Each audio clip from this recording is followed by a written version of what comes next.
All right, welcome back to the party, everybody. I am going to need your help really quick. Hopefully, we've got people in the building. I'm having a little bit of an issue with audio and sound, but I'm not sure where it's coming from. So let's just, again, it is a Philosophy Friday. Here's what I'm going to do. So here's a video I was watching before. Shout out to you guys. Shout out to Flex. Shout out to Sizemore. Welcome to the party, guys. So let me know how the sound is on the video here, because it's screwing up in my headphones. But if you guys can hear it, then I can. Job interview. Not just any job interview. Like the. Is the sound normal there, or is it all fuzzy and messed up? Because if it's fuzzy and messed up, we got an issue. I gotta fix it. It's fuzzy and messed up for me, but I can deal with it for now. So let me know how job interview. Oh, it's literally my dream job. And work that I would be doing would be so fulfilling. Sounds terrible to me. But again, if you guys can hear it, and it's weird because my headphones are plugged into my microphone. So my microphone, I can hear myself fine. So I'm not sure if it's the video. Somebody, please say something. Say video's good, video's not good. Somebody say something. Okay. All right. If it's good, it's good. Thank you, sir. Yeah, it's no. I that's how fast I normally watch stuff. So, all right. So I'm going to be at a little bit of a disadvantage because I'm not going to be able to fully understand what they're saying, but we do it live. We do it the way we got to do it. So, before we back up there, of course, I am your host, Lutch. We have also Morty, my co-host here. And I am your host, Lutch, a.k.a. the Indian Jesus, here to resurrect the second coming of common sense. Everybody hit that like and subscribe. You know I would do it for you. And let's party. Big shout out to the replay gang. Thank you so much for coming back to watch this, even though you missed the live party. Guys, that is the best part. So make sure you are here every Monday, Wednesday, Friday, 8 p.m. Eastern, and sometimes whenever I feel like it. So hit that subscribe, ring the bell, and you will never miss an Indian Jesus live party ever again. If you'd like to support the channel, head on over to theindianjesus.com for your very own official Indian Jesus official merch. Guys, we do also have a Discord server that is absolutely free to join. It is free to join. $0. It is absolutely free. We are in there 24/7, hanging out, having a good time. It's a great place to meet people and have just really interesting conversations. And if you are a member of this channel, so scroll right below this video, hit the join button. There's a bunch of different levels, but it starts at just $2.99. Become a member of this channel. You get not only members only live streams here on the channel, but also, it comes with full access to the Discord server. So it is free to join, but members get more stuff, including the after party. So as soon as we are done here, we are headed over to the voice chat for an after party where we don't have to worry about any YouTube censors, and you guys are not stuck behind your keyboard. You're actually on screen with me and everybody else. It is a good time. Definitely come and join us. Shout out to Zippy in the building. Mind Delusion. Welcome. We got Nick Luchetti in the building. Mind Delusion at the beginning. Yep. And our boy King Nirvana. Welcome. So again, the sound for me is going to be a little bit off. So if we have to go back a couple times, then I apologize. But we're just gonna muscle through it here. I went upstairs and I got this microphone and these headphones. And I'm trying every different thing and it's not working. Whatever. We ride. So if you've not been here for Philosophy Friday before, we are going through the playlist of the Crash Course channel. And they have a playlist dedicated to philosophy. And, because we talk about a lot of this stuff here, I thought it was a good idea for us to all kind of get a basic understanding of the fundamentals of philosophy. And, it's definitely been a while since I've done, since I've gone through this. This is an 8-year-old playlist. And so we're going to dive in with where does your mind reside? We're going to be talking about free will and, of course, AI. So without further ado, as always, if you cannot hear the video or if it sounds weird, let me know. Oh, my God. On September 13th, 1848, a freak accident caused an explosion that drove an iron rod straight into the skull of a worker named Phineas Gage. Shout out to Ayush Gupta. Welcome. A metal rod almost as tall as he was went through his skull and he didn't die. But the Phineas from before the accident and the one who lived after it didn't seem to have a lot in common personality-wise. The Phineas... Were they the same person? Shout out to Guam Tech. Welcome, welcome, welcome to the party. Responding to the poll that I have up. Can you locate where your mind is in your body? Answers yes, no, that's impossible, or not yet. And I'm very interested to see where you guys answer. And Guam Tech says, my mind often goes to different parts of my body depending on what mood I'm in. I hear you. Welcome, welcome, welcome to the party. Yeah, don't want to think with your little head. Well, sometimes you do, but not always. Not always. Let's do it. And the one who lived after it didn't seem to have a lot in common personality-wise. The Phineas with no hole in his brain was a proper hard-working gentleman, and the Phineas with the injured brain was sort of a belligerent jerk. Phineas's brain was changed and his personality changed too. This misfortune has provided lots of fodder for researchers of psychology and neurology, but the case of Phineas Gage holds lessons for philosophers too. It provides us with some rare hard evidence that a part of us that's historically been thought of as non-physical, our personality, is actually directly affected by what happens to us physically. So I try to get it as soon as he finishes, but as soon as he finishes the sentence, they bring the card away. So it provides us with some rare, hard evidence that part of us that's historically been thought of as non-physical, our personality, is actually directly affected by what happens to us physically, which of course makes sense, right? Even if you believe in the soul and all that kind of stuff, then it makes sense that they'd be tied together. So we always consider the mind to be the collection of information of a person. If you adjust the info enough, you change the person. Interesting. Okay, so we'll see how I'm going to actually start this. We'll see how this holds up as we go through this. You said definitely need to come to a common understanding for a mind. Indeed, indeed. Which raises the question, where does our mind reside? Oh, it's already started, baby. MK Ultra's already here. No, on this they don't cover it. They don't go that deep. Guys, again, I am so glad that you are not hearing what I'm hearing, because it is unbearable. Now, not a lot of contemporary scientists would be all that surprised that an injury like the one Gage suffered could cause such a radical change. That's because the dominant view held in much of Western science is what we call reductive physicalism. This is the view that the world is made only of physical stuff. Now, this is what reductive physicalism. A lot of people think that atheism means reductive physicalism. Maybe if you're an atheist, you believe in reductive physicalism, but maybe you don't. So when you think that, like the materialism, that everything is made of stuff, that's not necessarily under the I don't believe in God. Including us. By this logic, everything about me and you could be explained in terms of our bodies, our brains, hormones, and neurotransmitters. So if everything about Phineas's personality could be explained in terms of his brain, it's no shock that a radical change in his brain would bring about a radical change in his personality. This same belief is at work when a psychiatrist prescribes antidepressants to a patient. I don't know if there is a I don't know if there's a meaningful difference in the context of what we're talking. Reductive. I think you could say that reductive physicalism is a part of materialism. I think that's a fair statement. Change the patient's brain chemistry, change the patient's mood. Now, physicalism may be the default scientific position, but remember way back in episode 5, our old friend René Descartes introduced us to cogito ergo sum, I think, therefore I am. Descartes believed that he could cast doubt on the existence of his body, but not the existence of his mind. The fact that Mind illusion said, wish we could find God through science. Who said we can't?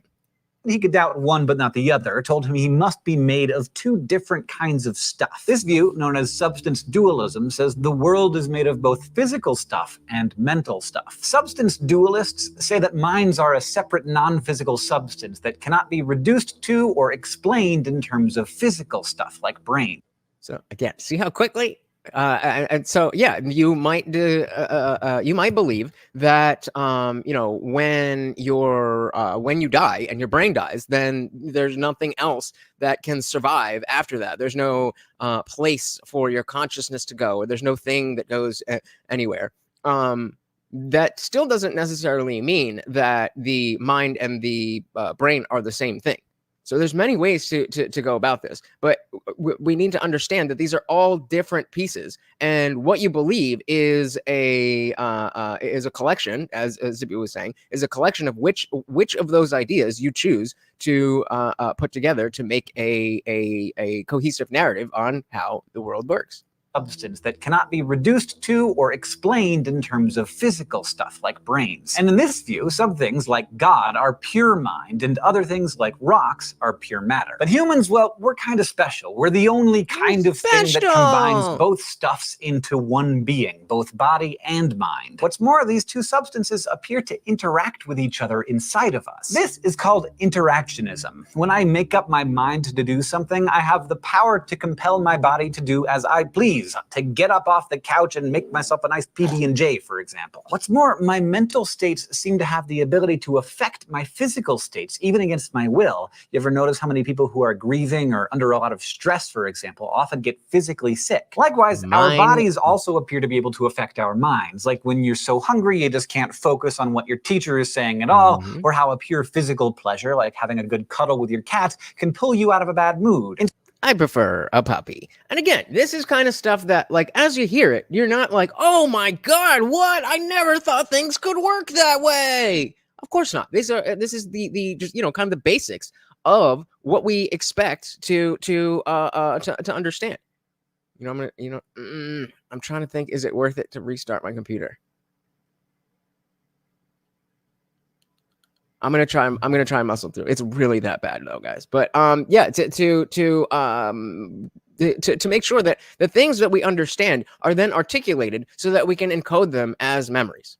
Interactionists say that what's going on with these experiences is that our two substances, minds and bodies, are interacting with each other. But if you think about it, this is actually a pretty puzzling proposition. How can a purely mental thing have any effect on a purely physical thing? The puzzle of how minds and bodies can interact with each other is known as the mind-body problem. This is the problem that makes us wonder, how can my body have a separate entity called a mind lurking inside of it, controlling it and being controlled by it? And this is, you know, the mind-body problem. This is probably the oldest problem. And it's something about diving into philosophy, doing philosophy, has to come with the understanding that just because there is an old question or an old answer doesn't mean that it is automatically correct, that everything has to stand on its own merit.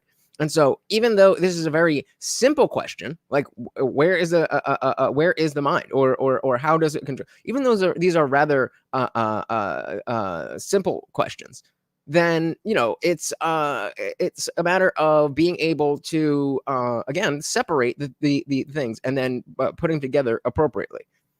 Restarting it. All right. All right. Let's do it. All right, you guys just okay. I'm gonna do it. I'm gonna be really mad when it happens, when I restart it and then it doesn't. Okay,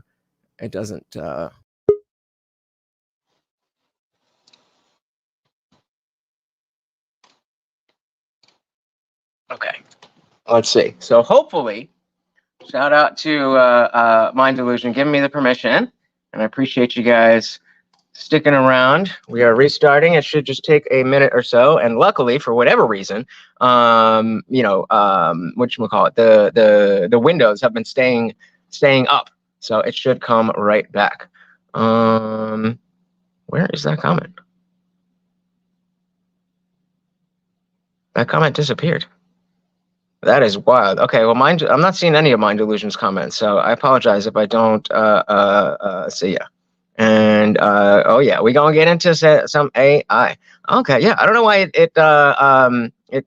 your things disappeared. So Zippy said dark matter is just the unknown, hence dark. Dark matter is just the unknown. Oh, I hear it. It sounds good, baby. It sounds good. Sorry. So dark matter is just the unknown, hence dark. The dark continent was called so not because woo, that one can be a little spicy, right? But yeah, good point. Dark just dark meaning unknown. Dark meaning like what are we talking about? So it says, often I think of the body as an organic machine. We take in calories and use them for energy. That seems to be electricity, because we know every movement, every thought is just an electrical signal. True. All right. Ready? Okay. All right. We should be good. We should be good. I played it and it sounded good. Let's see. Shout out to Mind Illusion. I really appreciate you giving me that permission, because I was like, all right, I don't want to stop everything and everything and anything and anything and anything. You know what I mean? All right, we're good here. Okay, let me know. Let me know. We'll go to where we were, but position. How can a purely mental thing have any effect on a purely physical thing? The puzzle of how minds and bodies can interact with each other is known as the mind-body problem. This is the problem that makes us wonder, how can my body have a separate entity called a mind lurking inside of it, controlling it and being controlled by it? What would tether my mind to this body in particular? Why couldn't my mind just go running off on its own, or take a dip into other bodies to see what it's like in there? Descartes' answer, frankly, was not all that satisfying. He said that the mind is tethered to the body at the pineal gland, located. All right, let's see. Where are we? Boom, boom, boom. Yeah. There we go. Oh my goodness, guys, you have no idea. It was so bad. It was like I was literally having to read everything. Oh my god, you guys are amazing. Dilly dilly to you guys. Shout out to Mind Illusion. Whew. I'm here sweating. Oh, that's maybe that's why it was on the live chat. I don't know. Okay, problems behind us. We are moving on. We are riding. This party is a moving. We didn't get here yet, right? Interactionism. Let's just go back here. I don't remember exactly where we were, but all right. And I did a poll about the replays, and not a lot of people watch the replays anyway. So I just get more worried for the people who are like watching the replay, and then they're like, oh, this happens, and they click off. But I care more about you guys, because y'all are the ones that are here. So we can't observe dark matter, but we can see its effect on matter all around, right? Dark matter is energy as far as we know, which we don't. I'm understanding less as I'm speaking. That's how you know with dark matter that you're on the right track. Zippy said, forging metal is just an application of chemistry. Biochemistry deals with chemicals and electricity. Yep, yeah. I mean, that's how neurons work, through electricity. Oh, your cat can pull you out of a bad mood. Interactionists say that what's going on with these experiences is that our two substances, minds and bodies, are interacting with each other. But if you think about it, this is actually a pretty puzzling proposition. How can a purely mental thing have any effect on a purely physical thing? The puzzle of how minds and bodies can interact with each other is known as the mind-body problem. This is the problem that makes us wonder, how can my body have a separate entity called a mind lurking inside of it, controlling it and being controlled by it? And that goes back to my question about how, hey, we got another Twitcher in the building. That goes back to my question about, where is your mind in your body? And so if you point to your knee and you say, okay, is my mind there? Like, no, okay, clearly it's not there. Like, where am I? Where's the self? Because you are your mind, right? Where are you located? Where is the driver of the meat package in your body? You might think somewhere behind the eyes, but like, okay, like right here or right here or right there, or like, how does that work? Would tether my mind to this body in particular? Why couldn't my mind just go running off on its own, or take a dip into other bodies to see what it's like in there? Descartes' answer, frankly, was not all that satisfying. Up plug? Butt plug? What? Shout out to Magura. Welcome. Said, geez, us. The ability to believe is far more useful than the belief I. Fair enough. Welcome, welcome, welcome. He said that the mind is tethered to the body at the pineal gland, located at the base of the brain, and that all mind-body interactions are filtered through that portal, if you will, between the mind and the body. But that really only pushes the problem back without solving it, since the pineal gland is part of the physical body. Right. Many modern philosophers of mind, seeing no way to solve the mind-body problem, have felt compelled to abandon substance dualism altogether. Some are happy to be physicalists, but others are convinced that there are some parts of the human experience that simply can't be boiled down to brains. And so that's kind of where I am, that I do think that, this reductive physicalism makes sense for everything that we can explain. But that doesn't mean that I think or let me word this properly. That doesn't mean that I don't think there couldn't be a realm of things that are outside of our measurement. And so, and again, I don't know where that line is or what it would be. I don't think I'm a reductive physicalist, but I am a materialist in the sense that I think that there is, I don't know, that's a tough one. And again, this is why we're doing this, to familiarize ourselves with what it is that we actually think about the world. And clearly I don't have it down pat. Zippy says the totality of the brain gives you a mind to pick. Okay, interesting. Actually,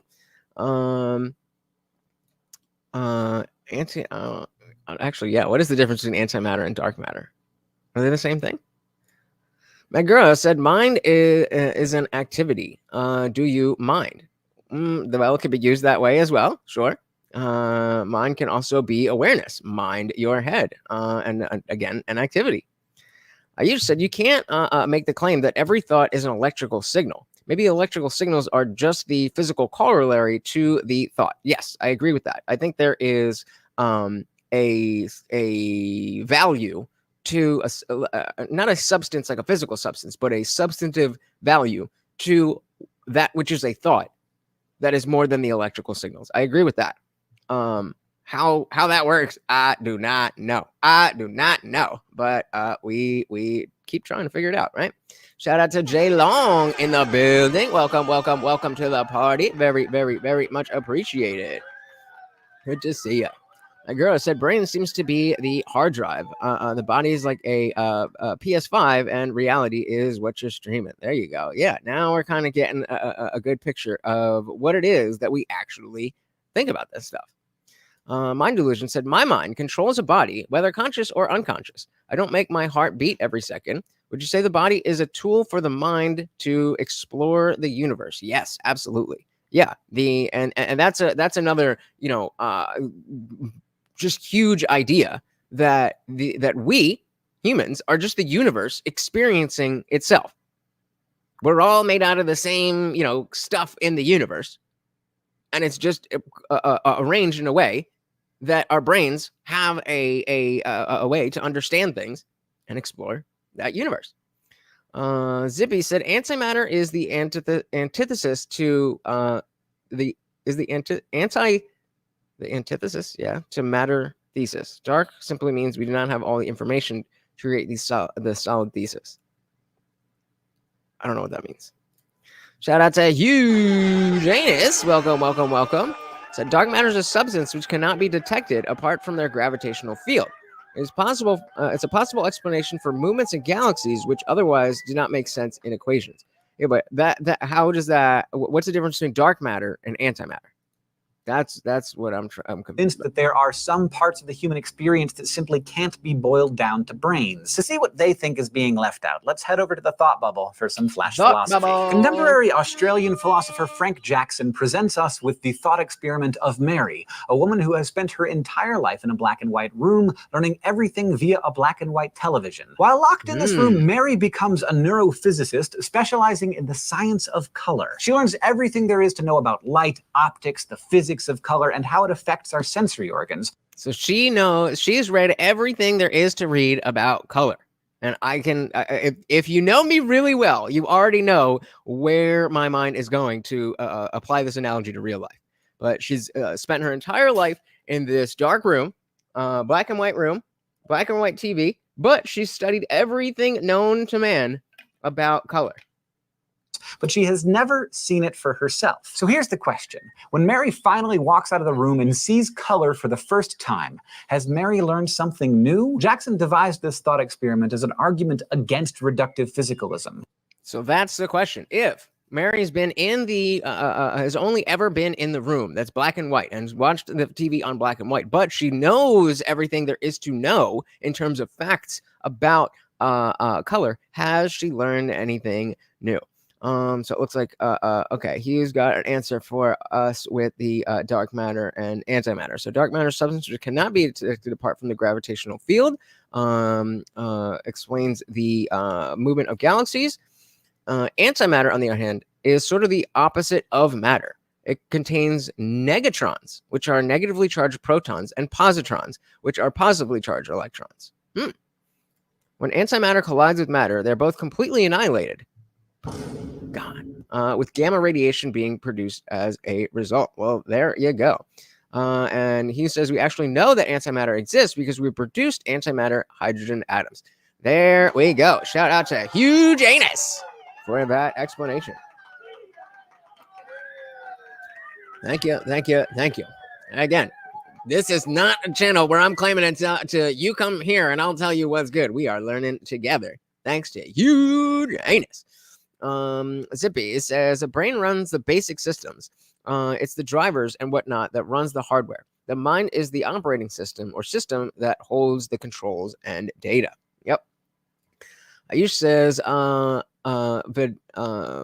Vedanta philosophy posits that consciousness is not the subject matter, rather matter is the subject to consciousness. Ooh, okay. So consciousness is not the subject to matter, rather matter is the subject to consciousness. Okay, I could dig with that. Zippy said, why know what matter is? So antimatter is the opposite. It functions. Yeah, okay. We're gonna. I think Hugh gave us a pretty good explanation for that. We will move on from the dark matter and antimatter. Going back to Mary, has she learned anything new by walking outside of her black and white room? So Guamtech said the Craig Jones Invitational is happening right now. So, okay, no problem, buddy, no problem. So let's go. Yeah, has she learned anything new? But she has never seen it for herself. So here's the question.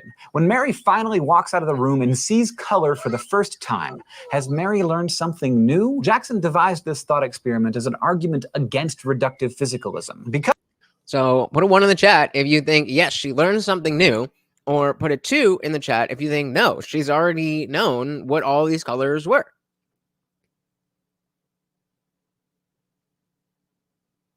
And if you can predict where I'm going to map this onto reality, then you get a very big prize. So King said, yes, she learned something new. Shout out to M169. Welcome to the party. Said, yes, she's seeing something she's never seen before. Okay, but is seeing something she's not, but is that learning? Is seeing something you never seen learning? What did she learn when she saw something that she never seen before?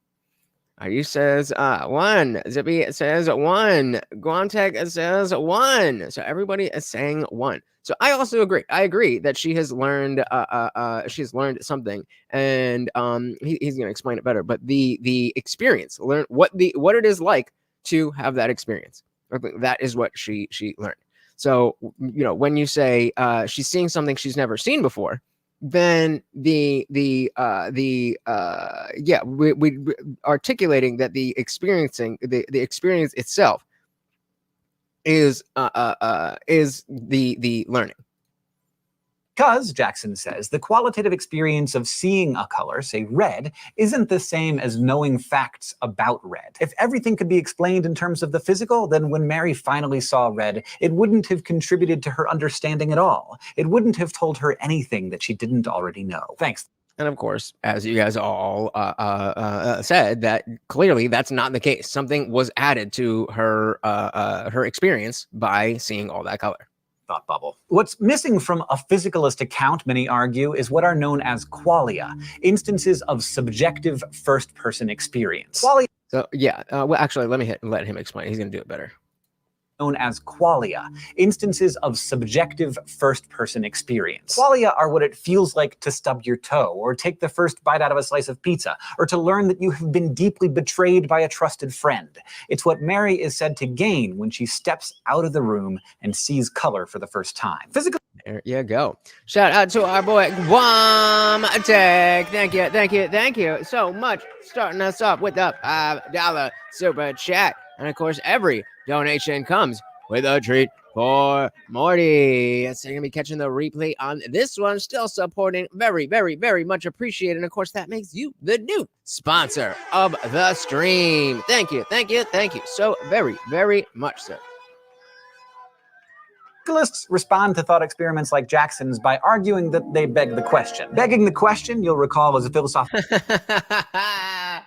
Remember how many times we brought up begging the question? I mean, raising the question. This is why I kept correcting myself, because when you talk about something that naturally leads to something else, we've started saying, oh, well, that begs the question, but that's not really what that means.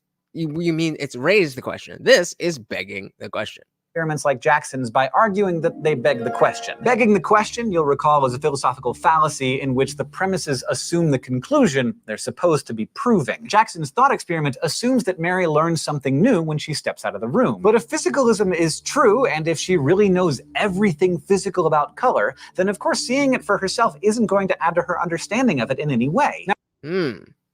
So somebody is saying that, the opposite, that she's not actually learning anything new, that even though she's getting this new experience, she's getting a new experience, she's not getting any new information. And yeah, that raises the question, how do we know the red that you see is the same as I see?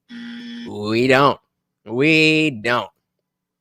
Now, physicalists argue that their case is making progress as we learn more and more about the physical processes of the mind. Well, that's not really satisfying because we want an answer, not a promissory note. But to be fair, physicalists have only been at work for a few decades, while dualists have been bashing their heads against the mind-body problem for centuries. But not everybody falls cleanly into either the physicalist or the dualist camp. As you just saw, as I tried to put myself there, I think I am a dualist because I do believe in some sort of qualia of something that is not physically tangible. I can't prove that. So I think that it's very possible that I'm wrong about that there is a physical explanation for the spiritual experiences that we all have. That is very, very possible. So if that were the case, and the spiritual experiences that we have, the conscious expanding things that we experience, or, like when you go to a concert and you feel that those kinds of things where it's like, there's something more here. There's something more than just stuff. Maybe there's an explanation. Despite being, shout out to Taylor for our debate that we reviewed yesterday, despite him saying that, my mind is not open and, I'm not open to that. I'm very open to that. I just don't I don't necessarily think it's the case. Talking to each other. She can compare a colorful world with a colorless one. She did not know everything about the color, how it maps the world. That's not true. What didn't she know about how it maps the world? Because there's literally, again, in the confines of the experiment, she knew all of the facts about red. The only thing was the qualia, the experience of seeing red. So the argument is that experience something different than the facts about the color, like how it maps onto the world, how it changes things, how it affects people psychologically, all of those things. She knew all of those things already. She just didn't have the qualia. physicalists have only been at work for a few decades, while dualists have been bashing their heads against the mind-body problem for centuries. But not everybody falls cleanly into either the physicalist or the dualist camp. The Mary case, and other arguments like it, convince some people that they have to maintain their commitment to dualism even though they can't see a solution to the mind-body problem. Some of those people adopt a view called epiphenomenalism. This view says that physical states can give rise to mental states, but mental states can't affect physical states. So come on, man. Leave it up for 1 second. So physical states can give rise to mental states, but mental states can't affect physical states. So I disagree with this. So obviously physical states can give rise to mental states. You smack yourself in the face and, you know, you're going to be like, why the fuck did I do that? Or whatever. But absolutely mental states can affect physical states. We have people who constantly are scrolling through TikTok and have made their entire feed just trauma dumping and rage baiting and stuff like that. So that's definitely going to raise your blood pressure. That's a physical state. So I definitely disagree with that. Nick said it's probably not. For one thing, oh, it's the same color. Yeah. So for one thing, different eye colors are more or less sensitive to light. I have green eyes and have always had great night vision. Oh, interesting. I never really thought about that. Sidebar said, can someone who has experienced something explain it to a degree, including emotional and physical changes, to someone who hasn't experienced it to a point that they understand it? Are we still talking about red? I would say no. I think it's like definitely not. And I think this goes for a lot of things that fall under qualia, like the weight of my mug with that much liquid in it. I could even say to you that it like without knowing, or let's say I weighed it and it was 2 pounds, or it's probably gonna be 2 pounds, but let's just say it's a pound. Then like you could imagine what a pound feels like, but what about the specific experience of these 3 fingers being on the inside of the handle and my pinky being on the outside and my thumb being up here? I definitely couldn't explain that, and not because I don't know. It's because language itself is not good enough, at least at this point, to be able to do that. So, good question. I said I'm a Vedantic non-dualist, i.e. on the side of consciousness. Consciousness alone exists. Matter is only the physical manifestation of consciousness. I like it. My delusion said, I get it. She would know cold would be more blue and hot red, but it's the seeing. Right. It's the actual experience of, oh, that's red. Because before, everything was just black and white. So she would, if they put a stop sign, she would understand that the stop sign is red. She would understand that what the stop sign means. But the actual experience of, I know what color that is. Like, let's see if I can, let's see.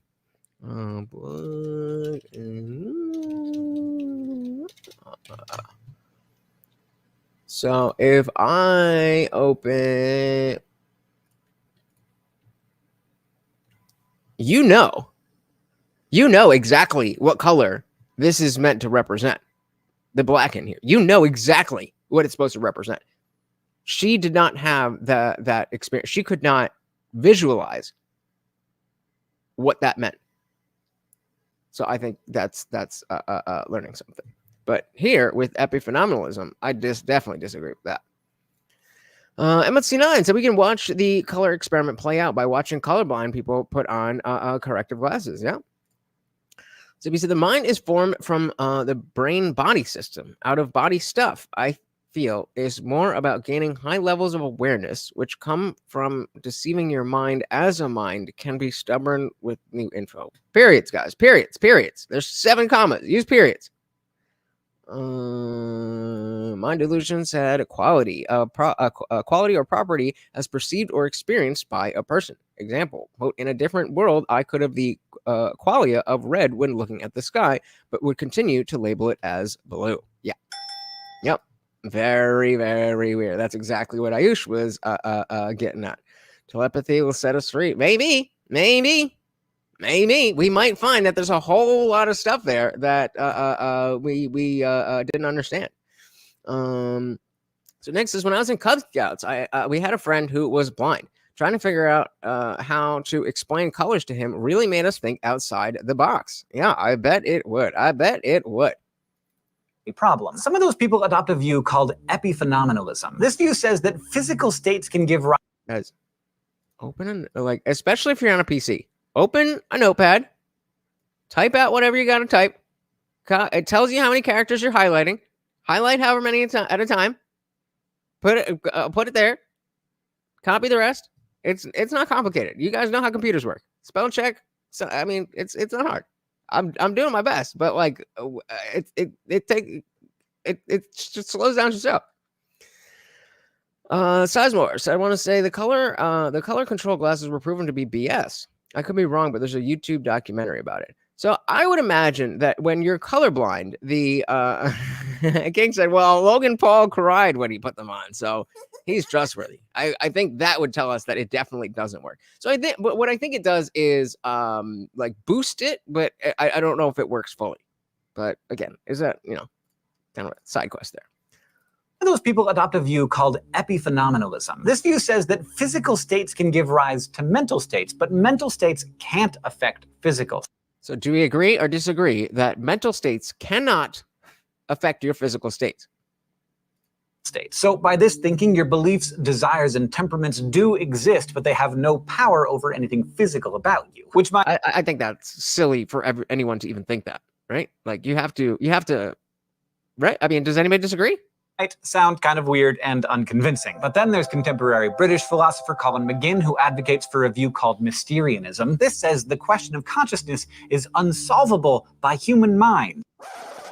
Now you're making a claim about what consciousness is.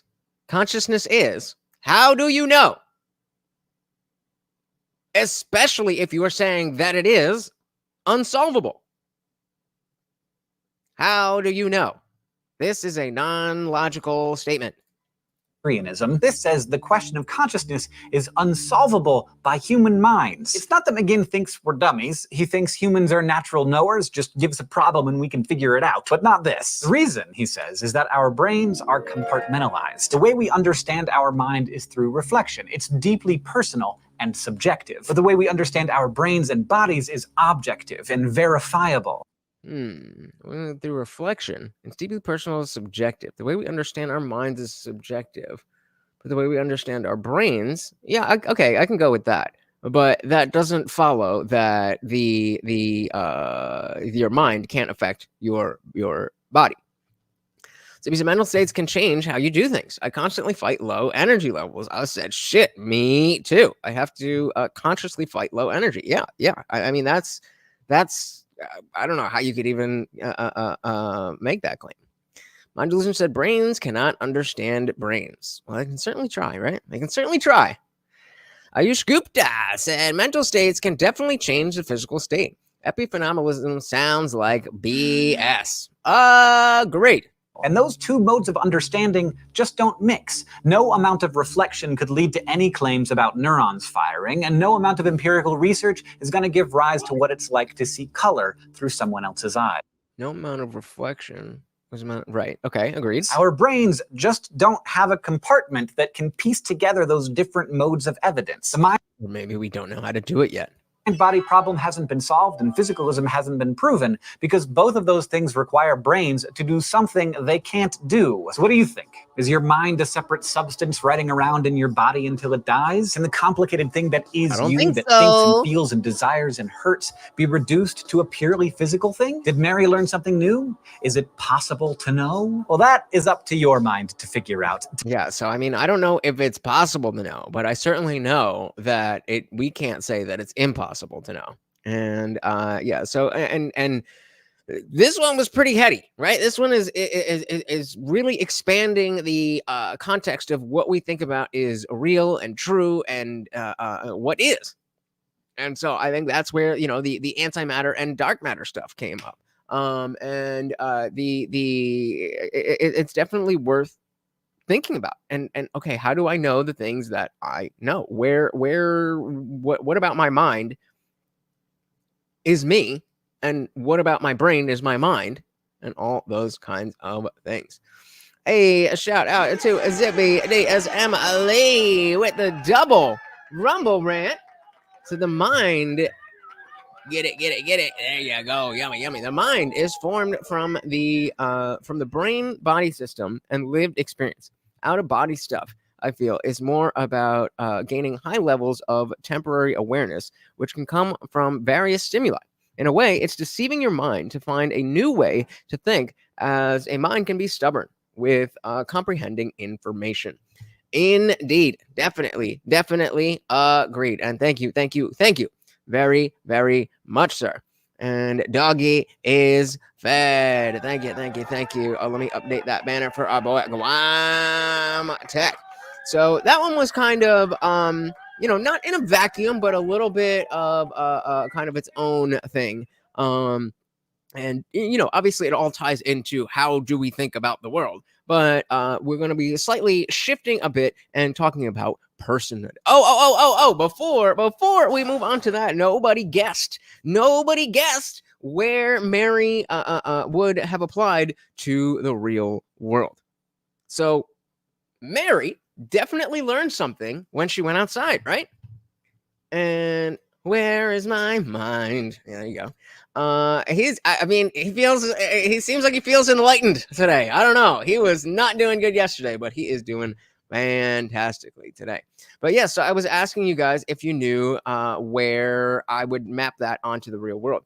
And I think, of course, you look at the average lefty. The average lefty reads everything they can read about the science of this and the economics of that and the report on this and the study on that. And they think that they know everything, but they lack the qualia. And they try to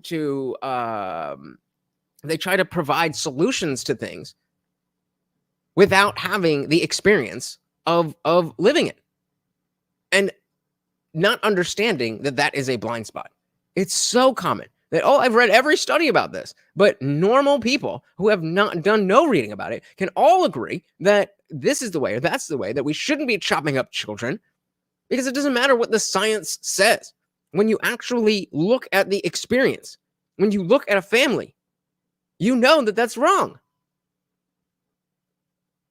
And they just don't care. Well, somebody above me with a degree said it, so, So my delusion said this is going to go into sentience. Weird, we can't understand the brain, but able to, in a way, to reproduce it. It's a good point. Very good point. Zippy said a brain is a nervous system, or is that too simplistic way to understand it? I don't think so. I mean, it's definitely more complex than that, but at its core, that's what it is. You said, I think that the mind does not come from any particular part of the brain. For example, the part of you that makes reasonable judgments is the prefrontal cortex, while the part of you that experiences emotions is the amygdala.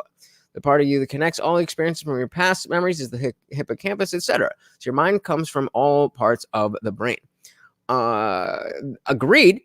And that goes to the notion that there is no such thing as your mind separate from your brain. And I kind of agree with that. I think that this experience of being an individual person is a little bit of an illusion. That it's just, atoms and neurons and stuff working in a way that's creating this illusion to this person that we call Lutch, that's no different than any other animal. I don't know. So we said AI is a mind dealing with tertiary data. The data input is something human minds already thought of. Yeah, not getting anything new. That's and so even again, remember that as we go on to this, and they're talking about AI and stuff. This is an 8-year-old video, so ChatGPT was not a thing yet. We'll see how that maps on. They're usually so confident, and I do admire that. Indeed, they are. MSC9 said the concept of how things work in the physical world, i.e. reality, doesn't always match what a theory suggests, right? Right. That's why we have to not only be able to theorize things that may be and speculate, but then be able to test things in reality. And maybe the two don't necessarily connect. But if we have a good idea of what we're speculating about, and we have a good idea of what we're testing, and we know for sure, and there's a gap there, the better we understand both sides of that, the more easily we can speculate what the actual gap is made of. Mind delusion said, but minds form out of the brain. How does the brain know to form itself to develop mind? Like, I don't know. These are I'm with you guys. This stuff is over my head. Okay, guys, real talk. I'm kind of worried. I think my brother John might be a robot. I know it sounds ridiculous. He looks like a human, pretty much, and he acts like a human most of the time. But how could I really 100% for sure know that he is what he looks like? At least without getting a close look at what's inside him, in his head, his body, his inner workings. And keep in mind, I'm the younger brother. For all I know, Mom and Dad brought him home from Radio Shack, not the hospital. So how can I tell whether my brother John Green is a human or just a really intelligent machine? You can't, bro. You can't.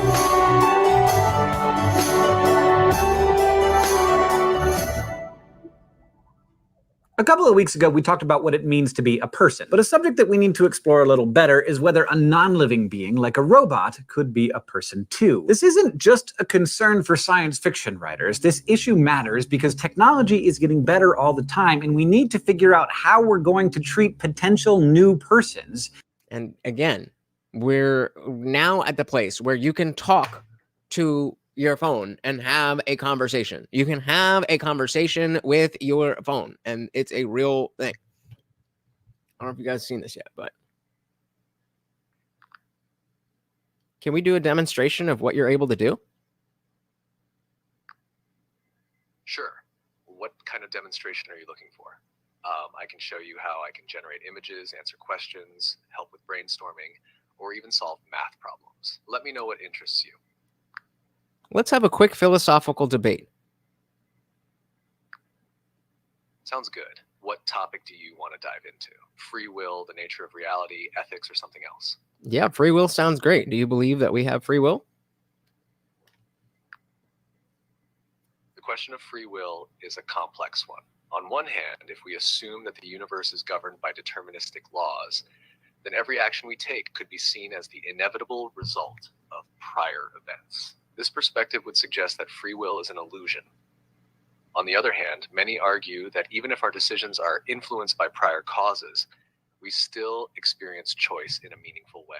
From this view, free will might not be absolute, but it still exists in a practical sense. What do you think? Do you lean more toward the idea that our choices are predetermined, or do you believe we have genuine control over our actions? Oh, we are definitely, everything's predetermined. Free will does not exist. That's a strong stance. If everything is predetermined, it raises some interesting questions. For example, how do we reconcile this with our sense of moral responsibility? If our actions are inevitable, can we still hold people accountable for their behavior? Of course, we have to hold people accountable. Just because they don't have the free will to not hurt other people doesn't mean we should allow them to hurt other people.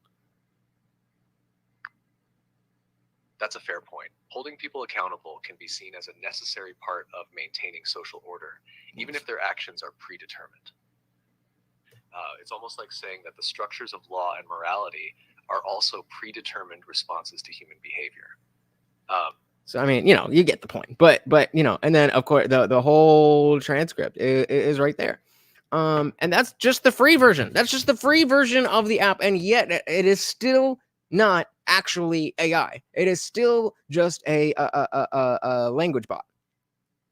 Ayush said AI does not have any experience that we know of. It's just sophisticated data process. Sometimes so sophisticated in mimicking human that you cannot tell if you're dealing with a human or a machine, as we just saw. Mind Delusion said AI through emulation create a brain, and that brain can form some kind of mind. I don't know. That's the question, right? But it's like that episode of Black Mirror when they have the cookie. Is that cookie a conscious being, and does that being have a mind? I don't know. He said this AI's answer sounds exactly like Kurtzig's video on free will. Well, that's probably where it's drawing from. Sippy said you can emulate the mind given enough data, but the subtle ebb and flow and adjustments in personality and patience can be emulated, sure, but humans do not have enough data on the brain. Yep. It can be seen as a collection of data and quirks that create personality. We can emulate it, but we need more data. Indeed. So let's back this up. But just to give you an idea of this is 8 years before that. That's what we're talking about. All the time, and we need to figure out how we're going to treat potential new persons if we end up creating beings that we decide meet the threshold of personhood. I'm talking about robots, androids, replicants, Cylons, whatever you call them. If you read and watch the right stuff, you know who I'm talking about. Now, you might be thinking, don't we have artificial intelligence already, like on my phone? Well, yeah, but the kind of AI that we use to send our texts and proofread our emails and plot our commutes to work is Proofreading pretty weak emails! in a technical sense. A machine or system that mimics some aspect of human intelligence is known as weak AI. So even ChatGPT is weak AI. So he's talking about autocorrect as AI. That's where we were when we were talking about AI 8 years ago. And now I just had a conversation with my phone that could be. I mean, I'm definitely going to be doing streams with that,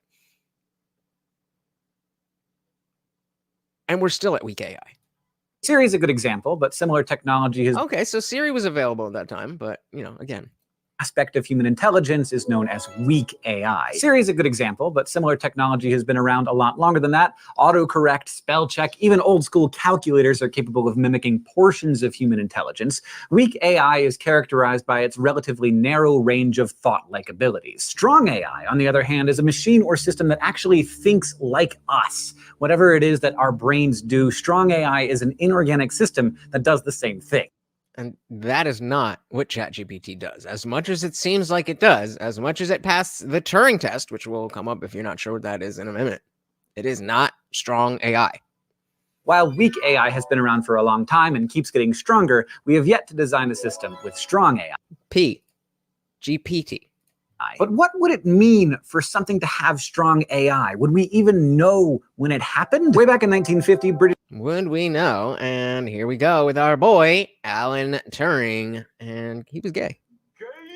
Something to have strong AI. Would we even know when it happened? Way back in 1950, British mathematician Alan Turing was thinking about this very question, and he devised a test called the Turing test that he thought would be able to demonstrate when a machine had developed the ability to think like us. Oh, was he wrong?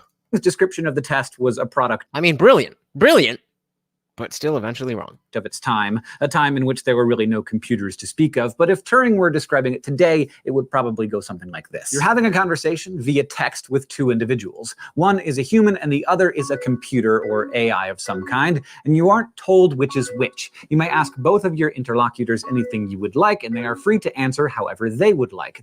And again, I want to just hammer home the point, the fact that now this is not even just text. As you just saw, this exact thing is now available with speaking. And I don't know if you heard it, but it does. Well, sometimes it will have little like quirks, as Zippy put it, to try to sound more human. They can even lie. Do you think you'd be able to tell which one was the human? How would you tell? What sort of questions would you ask? And what kind of answers would you expect back? Put a 1 in the chat if you remember Smarter Child. Put a 1 in the chat if you remember Smarter Child. A machine with complex enough programming ought to be able to fool you into believing you're conversing with another human. And Turing said, if a machine can fool a human into thinking it's a human, then it has strong AI. So in his view, all it means for something to think like us is for it to be able to convince us that it's thinking like us. If we can't tell the difference, there really is no difference. If we can't tell the difference, there really is no difference. I don't agree with that. But I definitely don't think that that is a bad place to start. So when we have, I don't know what this is supposed to mean. When we have the chatbot here, there's a, like there's no person that can get hurt. There's no feelings. It doesn't think like us. But if we were to get that, then I don't know that just because this goes to like things like Westworld, like where the bots in Westworld, they could think and they could feel, or they thought they could. Does that count as being a person? And of course, then, bringing it back to the political realm, then 8 years ago, we're having a conversation about the personhood of AI. And almost a decade later, we're still arguing over the personhood of human fetuses. It's a strictly behavior-based test, and if you think about it, isn't behavior really the standard we use to judge each other? I mean, really, I could be a robot. So could these guys who are helping me shoot this episode. The reason I don't think I'm working with a bunch of androids is that they act the way that I have come to expect people to act. Shout out to VHS201. Welcome to the party. So if you are a little bit younger, or maybe you just never got there, this was AOL Instant Messenger. When you got home from school, you would log into this, and there was an account called Smarter Child that you could just say, hey, what's up, and then whatever. And we'll speed this up and see what they do. This is trying to make it mad for whatever reason, but so it says, I am your friends. I am meeting instant messenger friends, family, coworkers, and casual acquaintances to tell them to say hi to me. I love meeting humans. He said, okay, I will. That's interesting that you should say that, but I don't think I can answer. You say that a lot. I don't know how to answer that, Smarter Child says. LOL, Smarter Child, ha ha ha. Pretty funny, huh? Yep. Question mark from Smarter Child. Yep means yes. I'm trying to understand, but I can't. I said yes. And so this was the level. This is 16 years ago. Okay, so now we're saying, remind me to floss my teeth at 10 p.m.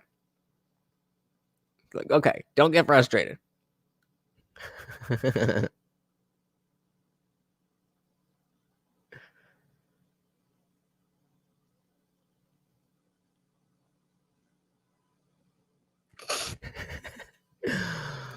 Oh, how far we have come.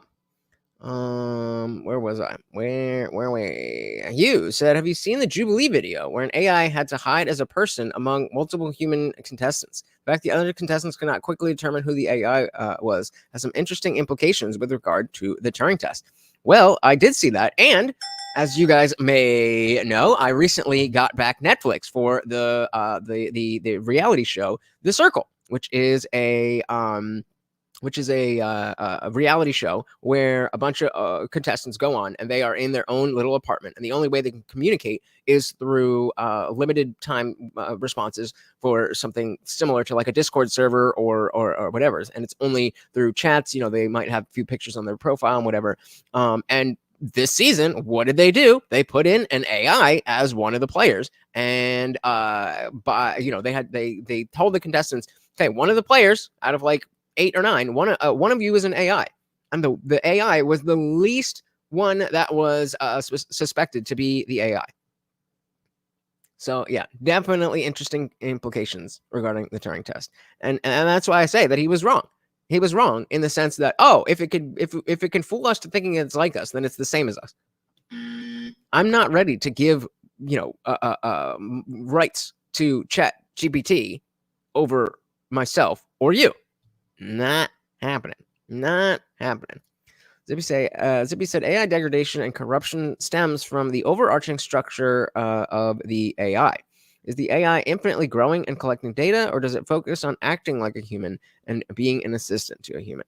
Yeah, so it definitely, depending on how it's programmed, that's going to dictate where it goes.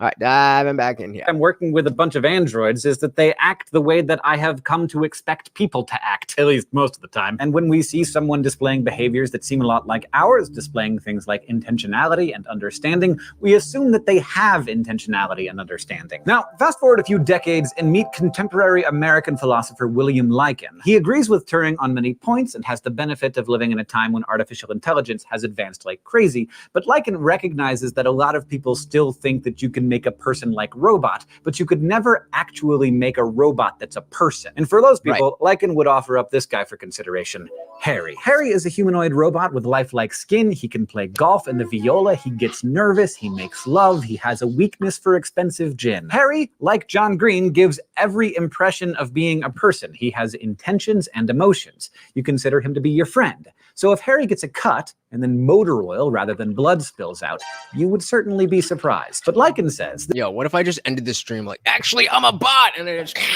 and there's motor oil everywhere. That would be awesome!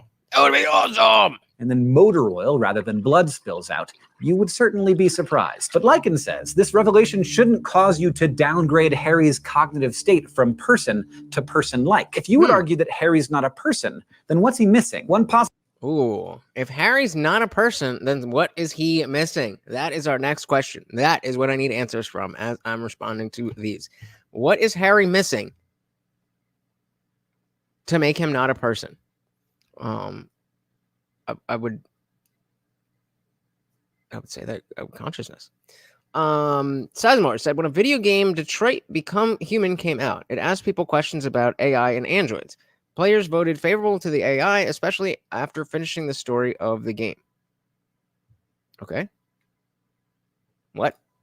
MSC9 said, call me a boomer if you want, but I'm not ready for any iteration of Skynet. I said, shit. Me too. Me too. So, Harry. But Lycan says this revelation shouldn't cause you to downgrade Harry's cognitive state from person to person-like. If you would argue that Harry's not a person, then what's he missing? One possible answer is that he's not a person because he was programmed. I don't like that answer because I think we're all programmed. Lycan's response to that is, well, weren't we all? Each of us came loaded with a genetic code that predisposed us to all sorts of different things. You might have a short fuse like your mom, or a dry sense of humor like your grandfather. And in addition to the coding you had at birth, you were programmed in all sorts of other ways by your parents and teachers. You were programmed... Especially these days, they are programming. We just call it grooming. To use a toilet, silverware, to speak English rather than Portuguese, unless, of course, you speak Portuguese. But if you do, you were still programmed. So is this an answer to Harry? And what do you think I'm doing to you right now? I'm programming you. Sure, you have the ability to go beyond your programming, but so does Harry. That's Lycan's point. Now, another distinction you might make between persons like us and Harry is that we have souls and Harry doesn't. Now, you've probably seen enough Crash Course Philosophy by now to know how problematic this argument is, but let's suppose there is a God, and let's suppose that he gave each of us a soul. All right, let's just suppose. We, of course, have no idea what the process of ensoulment might look like, but suffice it to say, if God can zap a soul into a fertilized egg or a newborn baby, there's no real reason to suppose he couldn't zap one into Harry as well. Harry can't reproduce, but neither can plenty of humans, and we don't call them non-persons. He doesn't have blood, but really, do you think that that's the thing that makes you you? Lycan says Harry's a person. His origin and his material constitution are different than yours and mine, but who cares? After all, I mean, I don't care until Harry is asking to make some type of law that impedes on my rights. There have been times and places in which having a different color of skin or different sex organs has caused someone to be labeled a non-person, but we know that that kind of thinking doesn't hold up to scrutiny. Back in 1950, Turing knew no machine could pass his test, but he thought it would happen by the year 2000. And oh, did it. Oh, did it. It turns out, though, that because we can think outside of our programming in ways that computer programs can't, it's been really hard to design a program that can pass the Turing test. But what will happen when something can? Many argue that even if a machine does pass the Turing test, that doesn't tell us that it actually has strong AI. So, I mean, let's just do this. Do you think ChatGPT passes the Turing test? And again, the Turing test is just if you were again, if you were just doing the text version, if you're just doing the text version, and we told the ChatGPT to act like a person, and then you were talking to another person, would you be able to tell the difference between the ChatGPT that is trying to act like a person and the real person? Would you be able to tell? These objectors argue that there's more to thinking like us than simply being able to fool us. Let's head over to the thought bubble for some flash philosophy. Contemporary American philosopher John Searle constructed a famous thought. The Chinese room. This is a good one, guys. This is one to keep in your back pocket. This is one to keep in your back pocket. Bubble for some flash philosophy. Contemporary American philosopher John Searle constructed a famous thought experiment called the Chinese room, designed to show that passing for human isn't sufficient to qualify for strong AI. Imagine you're a person who speaks no Chinese. You're locked in a room with boxes filled with Chinese characters and a code book in English with instructions about what characters to use in response to what input.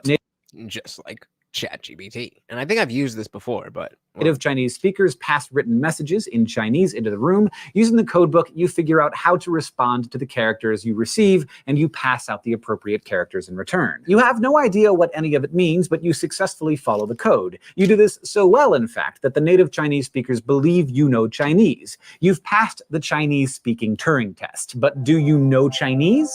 Of course not. You just know how to manipulate symbols with no understanding of what they mean in a way that fools people into thinking you know something you don't. Likewise, according to Searle, the fact that a machine can fool someone into thinking it's a person doesn't mean it has strong AI. So remember that when people are talking about how dangerous ChatGPT, that this is still the weak AI.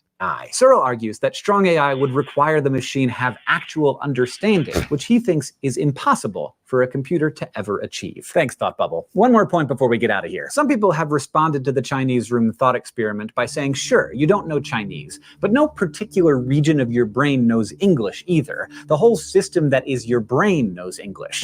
This goes back to, I think it was Ayush who was saying that it's not matter, but it's the other way around, that no particular region of your brain knows English, but the whole system. But I don't think that matters. I think that's a non-starter because, like, okay, whether it's a part of your brain or the entirety of your brain, the gestalt of, you know, who you are understands English.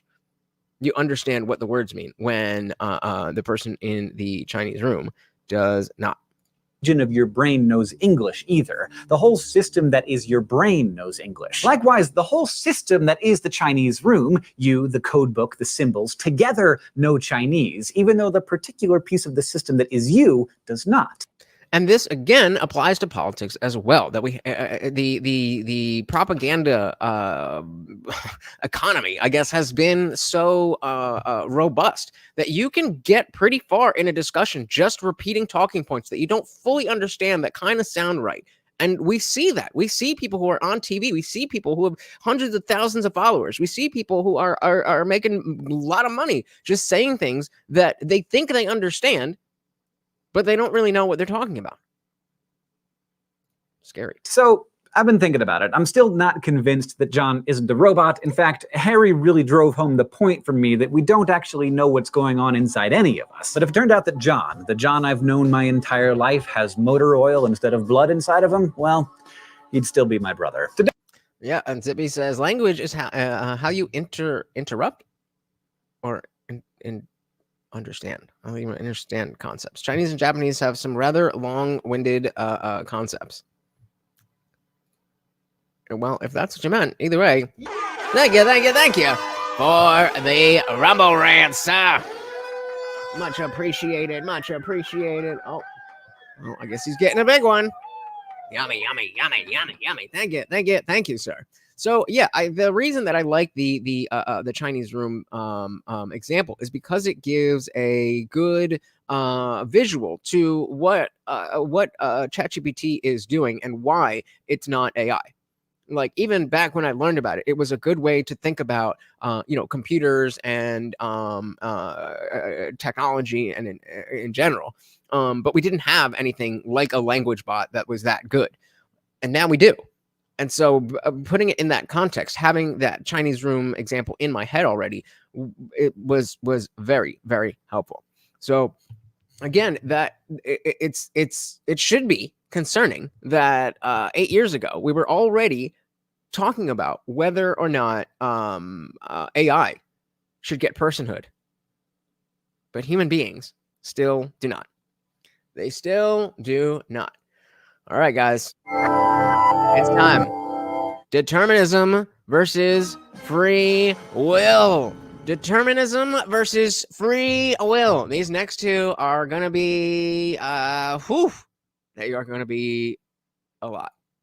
Let's say, for the sake of argument, that you love your father, by which I mean you want him to be alive. And let's also assume that you don't have any attachments to your mother that you might describe as romantic. Well, guess who thought he felt the same way about his parents, Oedipus? According to ancient Greek legend, when Oedipus was born, a prophecy foretold that he would kill his father and marry his mother. So, in an act of colossally bad decision-making, his father left baby Oedipus in the wilderness, assuming he would die, and the prophecy would then not come true. But instead, the abandoned baby was discovered and raised by another family. As an adult, Oedipus learned of the prophecy that he would kill his father and marry his mother. So, not knowing he was adopted, he left his adoptive parents in order to avoid fulfilling that prophecy, figuring that if he wasn't near them, it couldn't come true. Smart.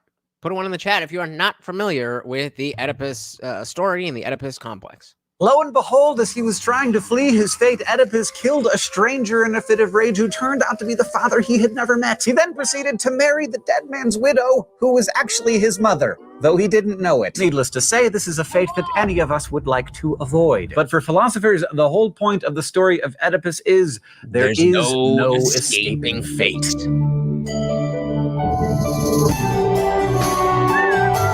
DFTBA, somebody still got to let me know what it means. DBTFA. Are we free? I mean, on the one hand, most of us have the... So, okay, well, let's do this. I kind of have a feeling where you guys stand, but do we have free will? I'll give you an I'm not sure option. So, okay, yeah. So that the Oedipus story is, you know, that this guy was told that he has this prophecy that he's going to kill his father and marry his mother. So he's like, oh fuck, I don't want to do that. I'm gonna just dip the fuck out. And so he's living his life and whatever, and he comes across this stranger and gets into it and he kills him. Turns out that unbeknownst to him, the person he killed was his father, just like the prophecy foretold. Then, unbeknownst to him, he goes and finds this woman, and she's a widow, and they get married and whatever. And of course, turns out to be the man's widow, which is of course his mother. Point being that you cannot escape fate. So in psychology, they talk about the Oedipus complex, where, this is, going back to Freud, where, he had all these freaky ideas about sex and fucking your mother and shit. That's where that comes from, the Oedipus complex. And it was kind of a very rudimentary way to talk about family dynamics, where, if you have a marriage, and then if a boy is born, then the son is going to be jealous of the love that the mother has for the father, and a bunch of stuff with that.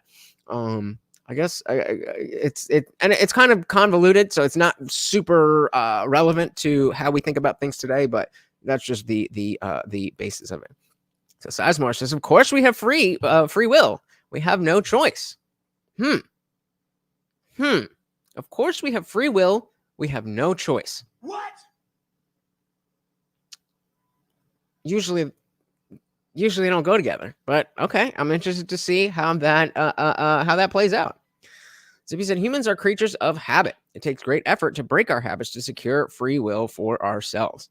And again, that comes down to the idea of agency, but agency and will are not the same things. So you said, you claim, quote, the mind is most definitely part of the brain, and supported by the fact that physical medical conditions such as tumors can have effects on personality indicates this. Is this me or somebody else? Freud loved himself. Oh, he definitely did. Oh, he definitely did.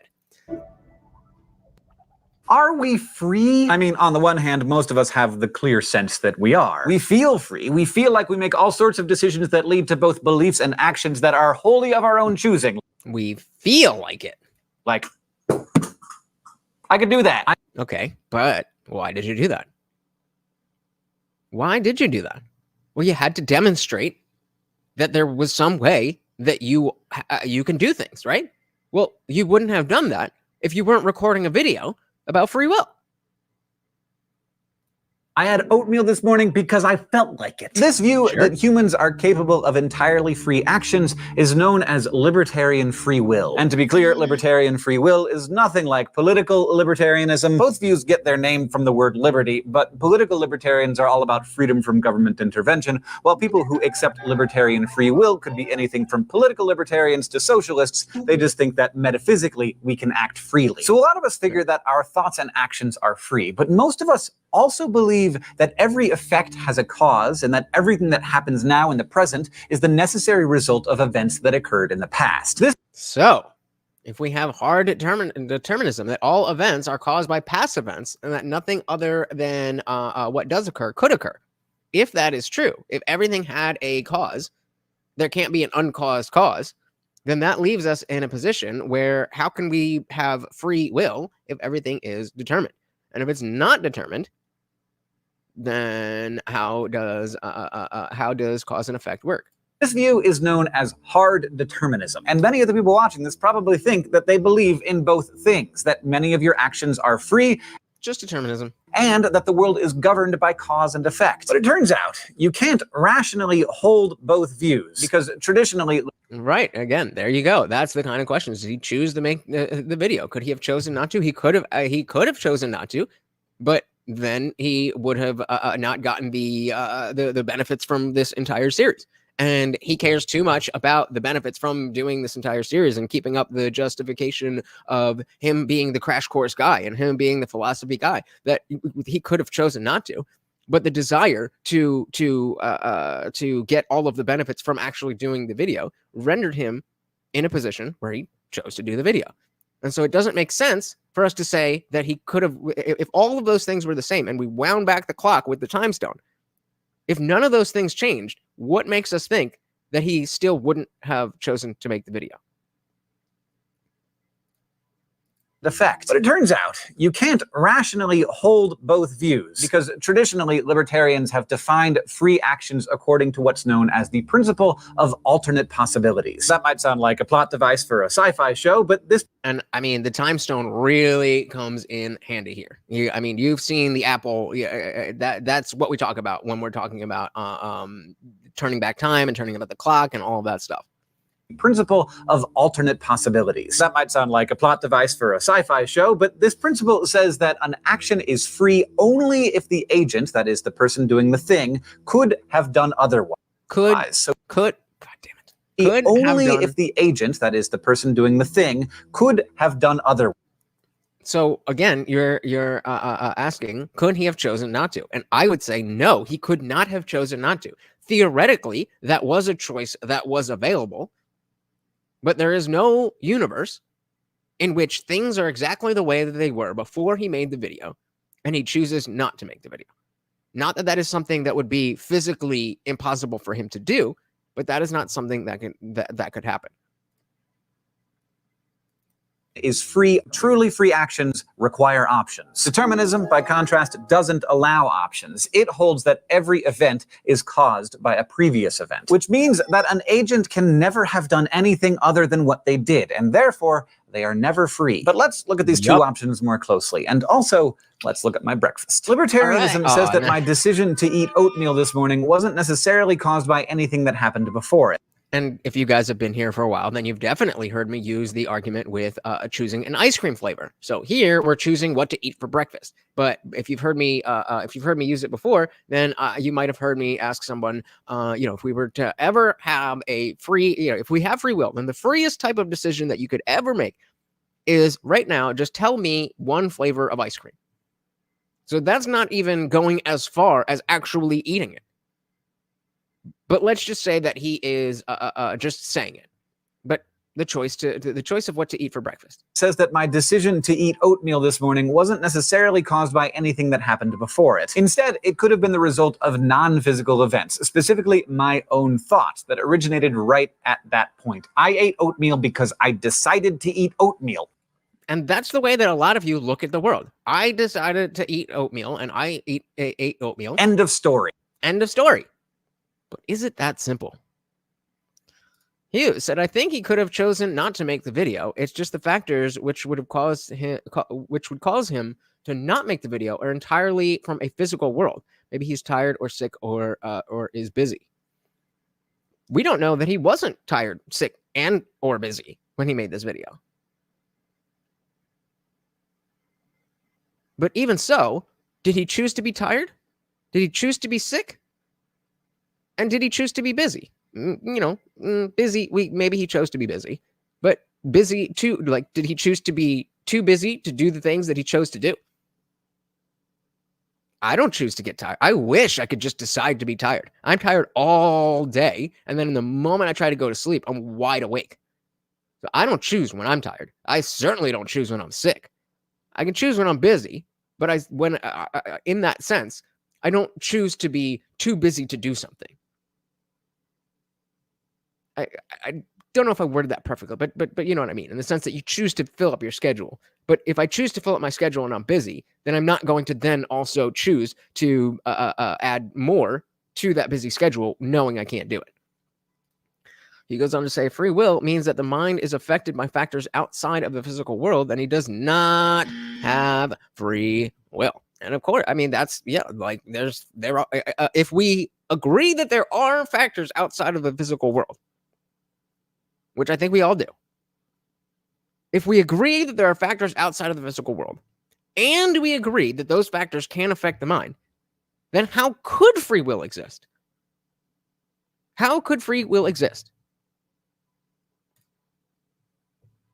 Right, exactly. Those factors caused him to choose. Bingo! Right at that point. I ate oatmeal because I decided to eat oatmeal. End of story. But libertarianism runs counter to what we know about the workings of the physical world, with one thing causing another. So libertarians need a way to account for their view. One way they do that is by making a distinction between what's known as event causation and agent causation. Event causation means that no physical event can occur without having been caused by a previous physical event. So many libertarians concede that the physical world itself is deterministic.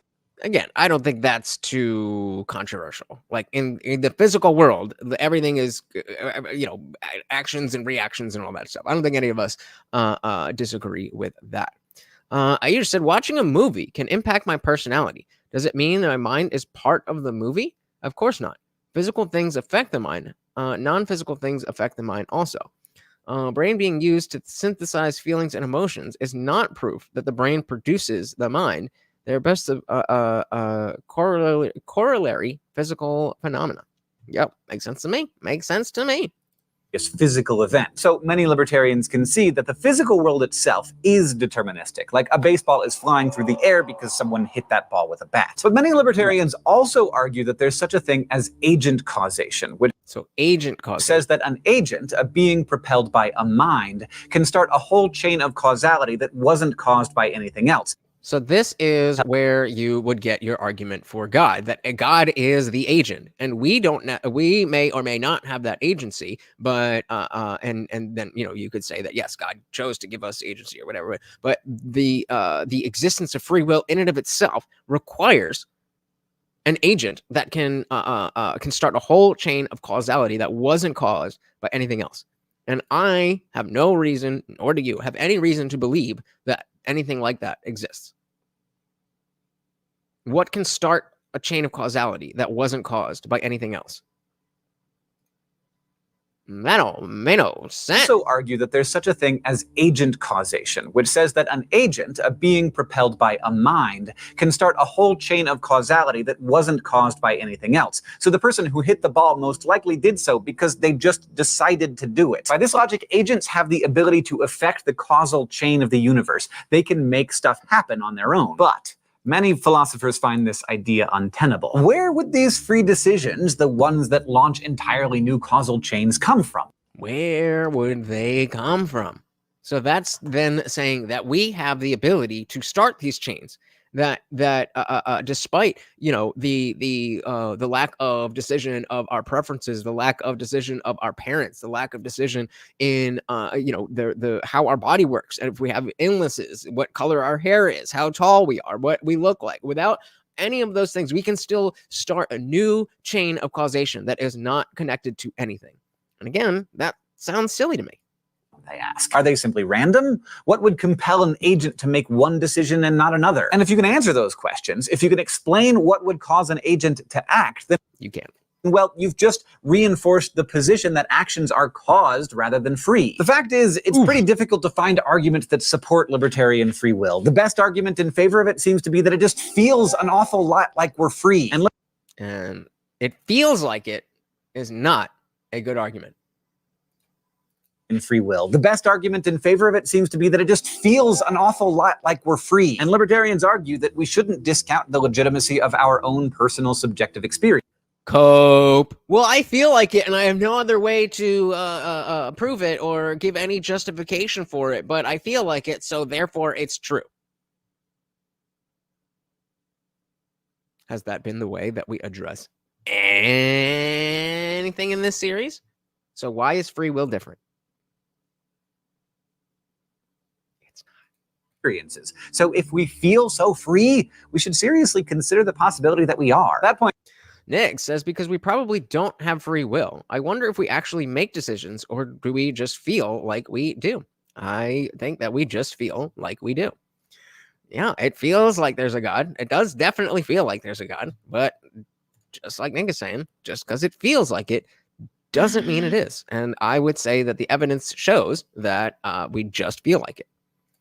It feels like you should give me all your money. I agree. It does feel like you should give me all of your money. Well said, sir. Point has a certain intuitive appeal, but if you can't come up with an argument to defend your feeling, then good philosophical reasoning recommends that you reject it, or at least withhold judgment until you can get some evidence together. So now, let's see if the hard determinists can do any better. Okay, now we're going to determinism. Now, I mean, this is where everything has a cause, and was caused by a cause, and was caused by a cause, was caused by a cause. What was the first cause? I don't know. Is that going to be the big issue with this mode of thinking?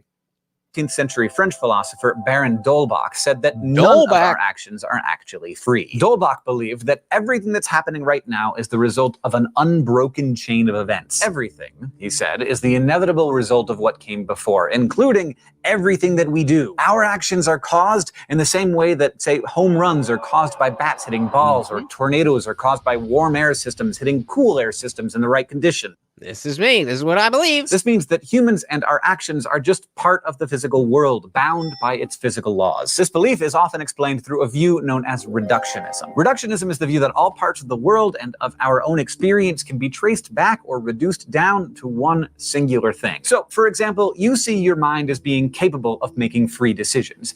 Again, it feels like we have free will. You think that what goes on in your head when you make a choice is not at all like bats and balls. But, well, mental states are brain states, or at least they're directly tied to your brain, and brain states are biological. And oopsie, let's hear that one more time. Let's hear that one more time. What's on in your head when you make a choice is not at all like bats and balls. It doesn't feel like the simple cause and effect of the bat and the ball. But, well, mental states are brain states, or so mental states are brain states. We agree with that. Okay. At least they're directly tied to your brain, and brain states are biological. And biological states are physical states. And the physical world, as we already said, is deterministic. There's just no room for free will in this picture. There's just no room for free will in this picture. As we already said, is deterministic. There's just no room for free will in this picture. We think we're free, but we're not. And really, as scientific thinkers, why would we assume that we are? Why would we think that we're any different than everything else in the universe? Why would we think that we're any different than everything else in the universe? Well, because there's a book floating around, the most sold book ever, that tells you that you're special and you're on not just a rock floating through space, but a utopia, or not a utopia, but a what could have been a utopia, but he was just like, nah, just a waiting room for utopia, That's flat. Okay. What would make us so special? Libertarians are right that it's really hard to disregard the feeling of freedom. If I didn't choose to eat oatmeal this morning, why do I feel like I did? And it's the same thing with God. If there is no God, why do I feel so strongly like there has to be something? How come I feel like when I look at the beauty of a flower, the complexity of the human brain, how come I feel like that must have been designed? Because that's an easy answer. You said all experiences have a physical basis. The subject, or the mind, who is experiencing those physical experiences do not necessarily need to be a product of the physical. All experiences have a physical basis. The mind who's experiencing those physical experiences does not necessarily need to be a product of the physical. Oh, okay.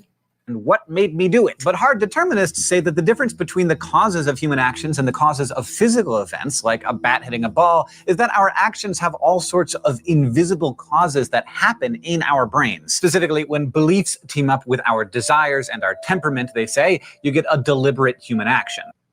Belief plus desire plus temperament equals action. The first thing there being belief. What you believe dictates your actions. So when, not that you guys, but in general, why can't you just let people believe whatever they want? Because if you believe that it's okay to murder anybody who has long hair, then that's not going to be good for me. It is important what other people believe. Combine my belief that oatmeal is nutritious with my desire for healthy nourishment and the temperament that predisposes me to enjoy warm, carby comfort foods. And again, so did you choose to like oatmeal? Nope. Did you choose for oatmeal to be healthy? Did you choose to enjoy warm, carby comfort foods? So where is the will? Where is the will? There's agency. Nobody stopped you from doing it. But where is the will? And ta-da, you get oatmeal-y breakfast. Now, you might argue that those particular beliefs, desires, and temperaments might lead to any number of breakfast choices, cream of wheat maybe, or some granola. But if you dig deep enough, you'd find that there are factors that rule out those options, as well as every other option. Maybe I'm a little worried one of my fillings is coming loose, so I'm shying away from granola because it's too crunchy. Or I just don't think about cream of wheat very often. I mean, they don't have very good brand awareness anymore. What even is cream of wheat? Yeah, what is cream of wheat? Exactly. And the oatmeal is sitting right there in front of me. Or maybe I briefly think of making one of those quinoa breakfast bowls that are so hip right now, but shout out to 2016. My lazy temperament or my belief that I'm running late pushes me to choose the 90 seconds in the microwave option. See how it works? All you have to do is change one factor, a belief, a desire, or temperament, and you get a different outcome. Hard determinists argue that just because we can't pinpoint the exact factors that led us to an action, we could, in theory, isolate them if we knew enough about all of the beliefs, desires, and temperaments swirling around in our brains. So in this view, what we call decisions are... Ooh, we're going to get to this. I just saw you guys talking about this, but we are going to get to this in the very next video. Really just the inevitable results of a bunch of mental stuff combining in just the right way. And maybe it feels free, but it's not. But hold up, isn't there some way out of this? Like, what if I have someone choose my breakfast for me? Or what if I fall back on randomness by, like, flipping a coin? Randomness is not free will. After all, if I just flipped a coin, then it wouldn't look like that decision was made by beliefs, desires, and temperaments. But, well, no such luck, because even if I thought I chose randomly, my decision to flip the coin or who I asked to pick for me was just as determined as everything else. Everything else. No matter how far you try to remove yourself from it, there's always a deterministic factor. There's always a deterministic factor. I'm going to try to keep this up here because it seems like this gets in the way more. Let's see how that works. And guess what? If you're getting angry right now about me telling you that none of your choices are free, well, that anger was determined. If you're finding this whole topic confusing or boring, yup, still determined. You think you can freely choose to stop playing this video, but if you're still watching me, good news, that's determined too. Determinists believe that you can't help but feel and react the way you're reacting right now. You can think you're choosing to act in ways that conform to the character that you've selected and shaped for yourself, but even that choice is the result of all sorts of already determined factors about you and your place in the world. Hard determinism is tough to refute, and it has some really uncomfortable implications. It means the deeply held feeling most of us have that we actually make free decisions Wrong. Is just wrong, and the whole concept of personal responsibility is thrown out the window too. As Dolbach put it, we're all just cogs in a machine doing what we were always meant to do with no actual volition. Oedipus had to kill his dad and marry his mom. I had to eat oatmeal. And you just had to keep watching. You just couldn't turn away. So where does that leave you guys? Those of you who are proponents of free will, let's see what the poll says. I mean, 38 of you, 38% of you did say yes. Where'd it go?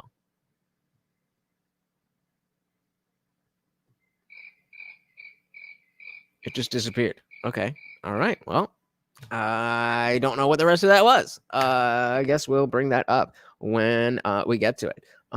So yeah, you're bringing up. I saw Hugh bringing up this example of a brain tumor, and we are jumping right in there. There it is. There it is. So do we have free will? 37% of you said yes. 37% of you said no, I'm not sure, and only 25% of you said no. I think y'all learning. What do we got here? Anything relevant to me? You guys are talking to each other a lot. I like that.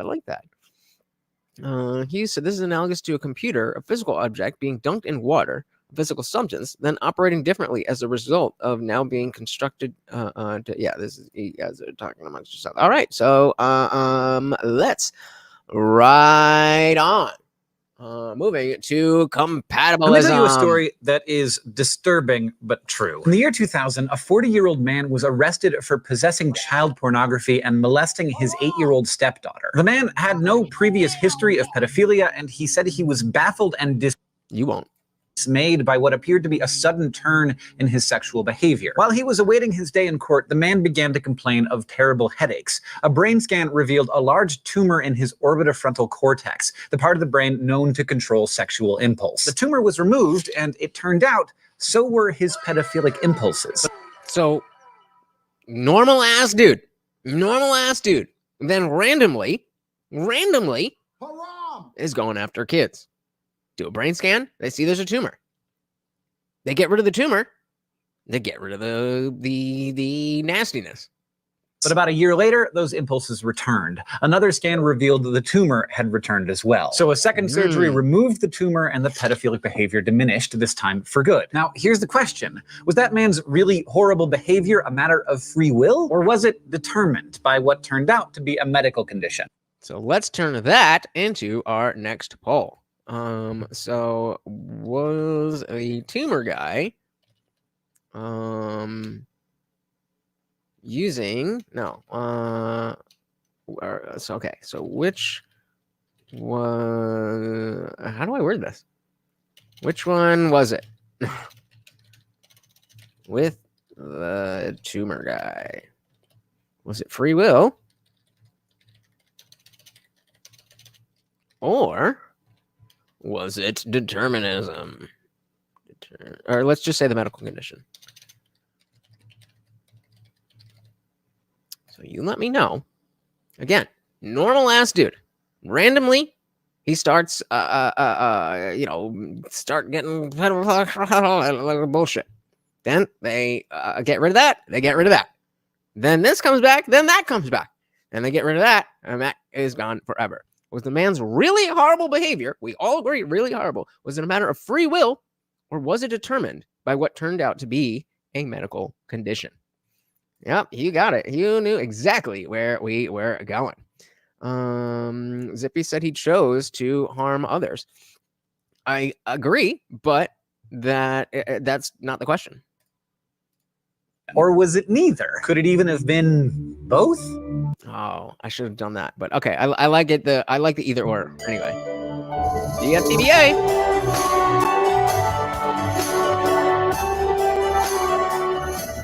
So again, nobody's saying should we not lock him up or make legally make sure his brain is scanned every so often or whatever. That's not the question. The question is, what made this man do what he did?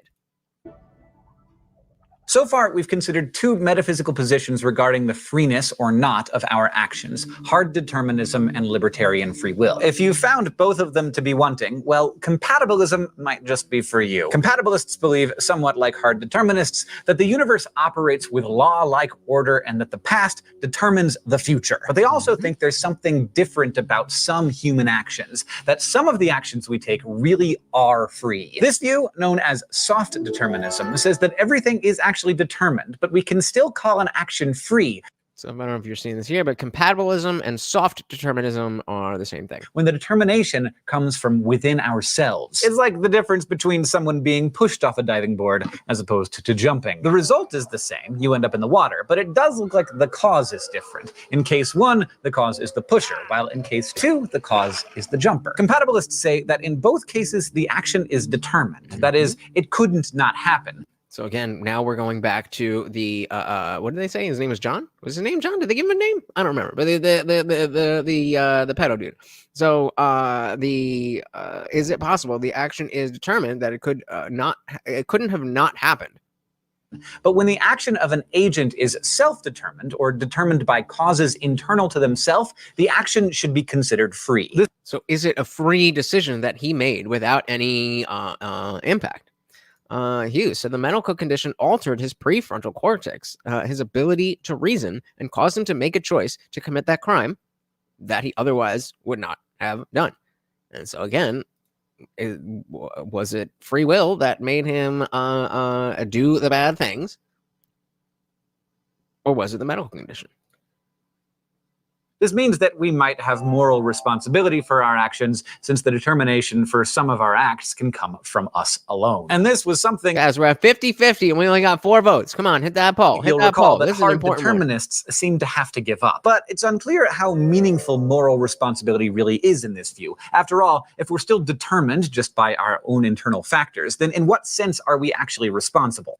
And this you heard me bring up with ChatGPT when we were talking about the free will of somebody who's doing something. That doesn't mean that just because you're harming people, that just because you didn't decide to do that, doesn't mean we can still allow you to harm people. Which brings us back to the man with a brain tumor. If a growth in your brain, which you have no control over, again, another very important point, you have no control over it, causes you to have impulses that you also have no control over, do you act freely if you act on those urges?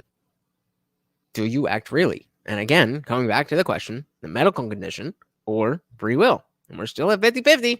Pedophilia-inducing brain tumors are luckily rare, but there are much more common cases that are similar. For example, should we hold people who suffer from severe mental illness responsible for their actions? After all, the causes of their actions are internal to themselves, so a compatibilist might be inclined to say that they're free. Yet it seems wrong to blame someone who's in the grip of, say, hallucinations in the same way that we blame someone who's not. What about someone who becomes flirty after a few drinks? Do we assign that behavior to the drinker or to the drinks? The drinker's actions are caused by factors internal to themselves. The alcohol, sure, but also their body chemistry, how much they ate before drinking, and who knows how many other factors. Last time we learned about the principle of alternate possibilities and the long-standing belief that in order for an action to be free, an agent has to have been able to do something other than what they've done. But contemporary American philosopher Harry Frankfurt challenges this idea by arguing that an agent could, in some cases, be morally responsible for things he does, even when he couldn't have done otherwise. We call these situations Frankfurt cases,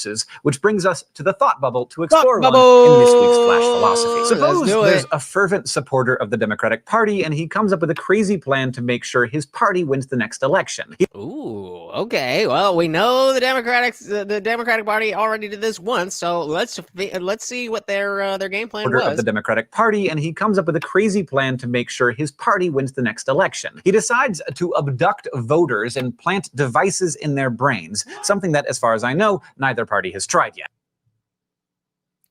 You sure? You sure? Now, these devices are designed to remain dormant unless a voter is going to vote Republican, in which case it'll activate and compel them to vote Democratic. Now, this is 8 years old. Now, suppose that you were one of the unlucky abductees and you head to the polls with a device in your brain. But you've always been a lifelong Democrat, and device or no device, you have every intention of voting Democrat this time. You enter the polling booth, vote a straight Democratic ticket, and head home. Since you never had any intention of doing anything other than voting Democratic, the device was never activated.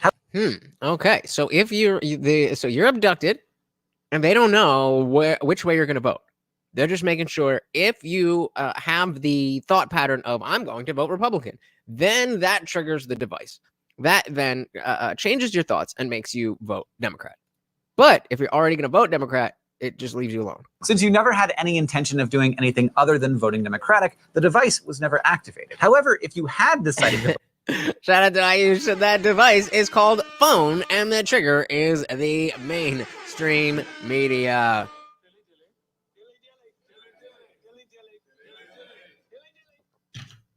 Good one. Good one. Good one.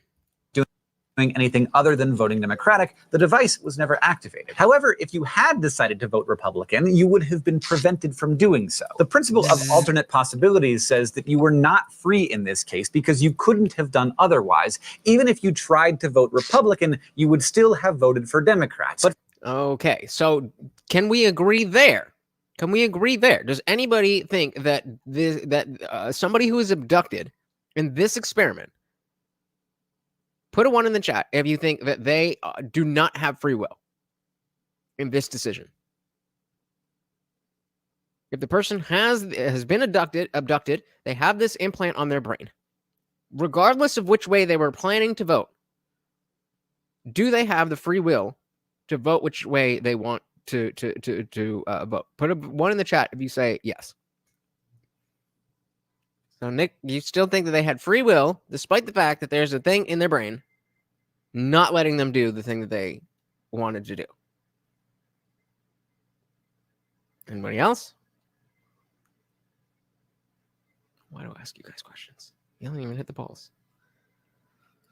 Otherwise, even if you tried to vote Republican, you would still have voted for Democrats. But Frankfurt argues you were still clearly responsible for your vote. You were responsible because you did what you wanted to do, even though you could not have done otherwise.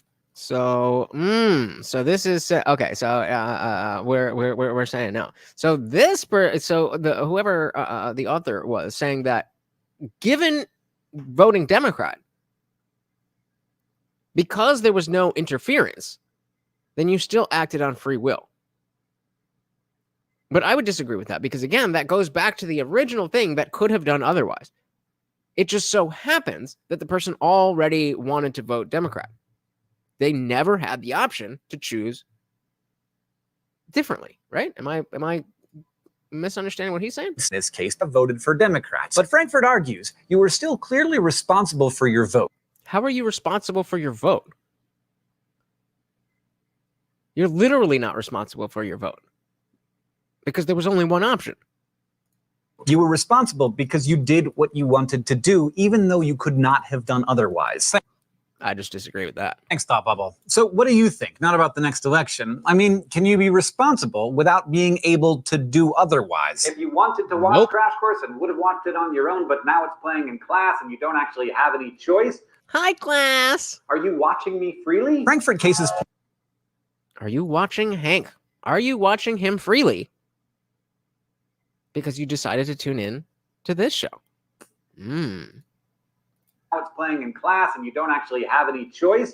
Are you watching me freely? Frankfurt cases play on an intuition that many of us share. The idea that you're responsible for actions you've chosen. And your choice needs to come from within yourself rather than from outside factors. But it's unclear whether we can actually separate internal factors from external ones. A group of friends pressuring you to get high is an external factor, but your desire to conform— peer pressure, man. external ones. A group of friends pressuring you to get high is an external factor, well, you want to but be your cool? desire to conform, or maybe your desire not to care what others think of you, comes from within you. Or does it? Isn't your personality and how you respond to different situations shaped by your parents and friends and earlier experiences? Many think these kinds of examples reveal deep problems with compatibilism. If we can't separate internal and external causes, maybe the answer is to simply say that actions are more or less free. So now we're getting on a new perspective of what the not is it free or not free, but there's a spectrum and it's more or less free. That might make more sense. Let's and see. external causes. Maybe the answer is to simply say that actions are more or less free, and how free they are depends on how many internal factors are influencing us and how many external, and how much control we really have over what we do. This is the view taken by contemporary Canadian-American philosopher Patricia Churchland. Churchland points out that as social animals, we can't help but hold people accountable and assign either blame or praise for their actions. But And that, you know, that again, outside of the free will aspect of it, again, if we see, regardless of whether somebody is choosing to do harm or is just determined to do harm, we have every reason and every justification to make sure that they can't enact that harm on other people. But it also makes sense to think about how much or how little someone is in control of their actions when assigning praise or blame. After all, some actions are definitely beyond our control, like sneezing. So I won't blame you for sneezing because you can't really control that, but I definitely will blame you for sneezing on my lunch because you do have some control over where you sneeze. True. Shout out to Jack Talcott in the building. Welcome to the party. Very glad to see ya. Glad to be here. Welcome. Hope you are having fun. Make sure you hit that like and subscribe. Guys, the poll is still at 50-50. 50-50. We now got 10 people in here, guys. Hit the poll. Blame Let you me for know. sneezing on my lunch because you do have some control over where you sneeze. Likewise, I might blame you less for rude behavior when you've been drinking as opposed to when you're sober, but I probably won't let you completely off the hook because, at least under normal circumstances, you had control over your decision to drink. So Shout out to user 2491 over on Rumble. So the beginning is the time for taking the most delicate care that balances are correct. 1, everything depends. 2, nothing is always. 3, everything is sometimes. Fair enough. Welcome to the party. Jack said free will is fascinating when analyzed. I agree. So, Jack, do you think that we do have free will, or do you think that everything is predetermined? completely off the hook because, at least under normal circumstances, you had control over your decision to drink. So Churchland says asking, am I free, is really the wrong question. Instead, we should be asking, how much control do I have? And the more control we have, the more responsibility we all. So this is again that at no point are we fully free. We can't be fully responsible because we're fully free, but we have more agency, and so the more agency, the more responsibility we should have. I think that works. How much control do I have? And the more control we have, the more responsibility we also have. This view lets us keep what we know about the deterministic nature of the universe while also making sense of our subjective feeling of freedom. So really, feeling free just means having control. We know disturbances in the brain can undermine our control, from seizures and tics to the pedophilic impulses that developed in the brain of the tumor patient. But we also know that our brains can be trained to develop control over many aspects of our behavior, like the way you used to pee whenever your bladder was full, but now you're able to control when and where you pee. Congratulations on that, by the way. But this means that we can choose to develop. Thank you. You know what? I don't get enough. I don't get enough support for having learned how to pee. But before he goes to the end of this, because I think this is a good stopping point, because then we're getting into language, and that's a whole can of worms. There's another similar story to the the tumor guy, where there was also a guy who had a tumor that he didn't know about. He had violent tendencies. So again, a normal guy. I think he was around his 30s. Let me see if I can find. Let's see. Clock tower shooter tumor. Is this it? Okay, let's see what this is. This looks like what I'm trying to find. Disturbing content. Uh-oh. A scale exists to measure the darkest corners of human behavior. From impulse killings. Discover UK. Are they going to claim this? I don't know if they're going to claim this. Let's see what we got. 25-year-old Charles. Before we go through this whole thing, I'll go to the transcript. No transcript? Oh, come on. All right. Well, And with the world around. yeah, this is definitely going to get claimed. All right, we ain't going to use that. But anyway, it was the same thing where there was a guy who went up and did a pew-pewing, and they didn't know why he randomly had these violent tendencies. And he left a note with because he did whatever after he did what he did, and he left a note and said, "Please study my brain in science, because I know that there's something wrong." And of course, guess what happened? They studied his brain, and there was a tumor. It was a tumor. You're able to control when and where you pee. Congratulations on that, by the way. But this means that we can choose to develop stronger levels of control over many of our actions, which is what we do when we work to break a bad habit or ingrain a good one. Now, libertarians will point out that being caused to do something by internal factors still keeps our actions from being truly free. These folks won't be satisfied with Churchland's answer because it says that every one of our choices is still determined by something. Exactly. User said an aphorism is never exactly true. It's either half true or 1.5 truths. Any truth can and eventually will be expressed as a cliche. Cliche is a sure and certain way to dilute the idea. Fair enough.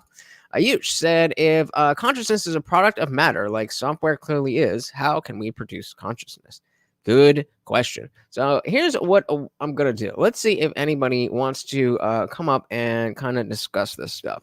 Because again, it's, if we go into the next kind of portion of this, then we're kind of opening up. I don't want to like break it up too much. This is a good stopping point for that. But I did just drop the link and pinned it to the top of the chat. So if there's anything that you want to come up and talk about or ask me about or challenge me about, please come and do so. Like I'd love to know what you guys are talking about with you guys have been going back and forth about like all this stuff. Whereas the mind and consciousness is physical, like software. That's why I made the analogy with software, which is known to be physical, and despite having complex outputs, can be reconstructed by physical factors similar to the man's judgment and choices being changed by the brain tumor. Yeah, makes sense to me. Oh, let me drop that link here for you Twitchers. Twitchers are welcome as well. Did that work? There you go. And yeah, come on up. Ayush said the best we know how to do is suspend experiences, heighten experiences, alter experiences, but not produce it. Not yet, though, right? Because I mean, well. What about even the very fundamental, basic? What am I thinking of? My brain's not working. Fucking VR stuff. The VR stuff there, where you can definitely find yourself in a virtual environment and be, I mean, we've seen videos of people freaking out. They know they're in a chair. They know they have a thing they're in their living room, in a chair, in their own chair, and they just put a thing on their face, and they're still freaking out because it's so immersive. And then there's also the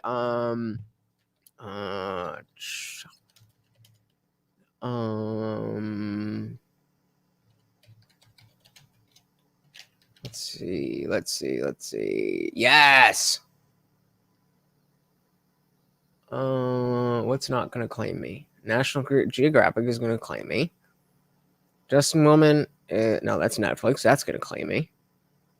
BBC? All right, BBC.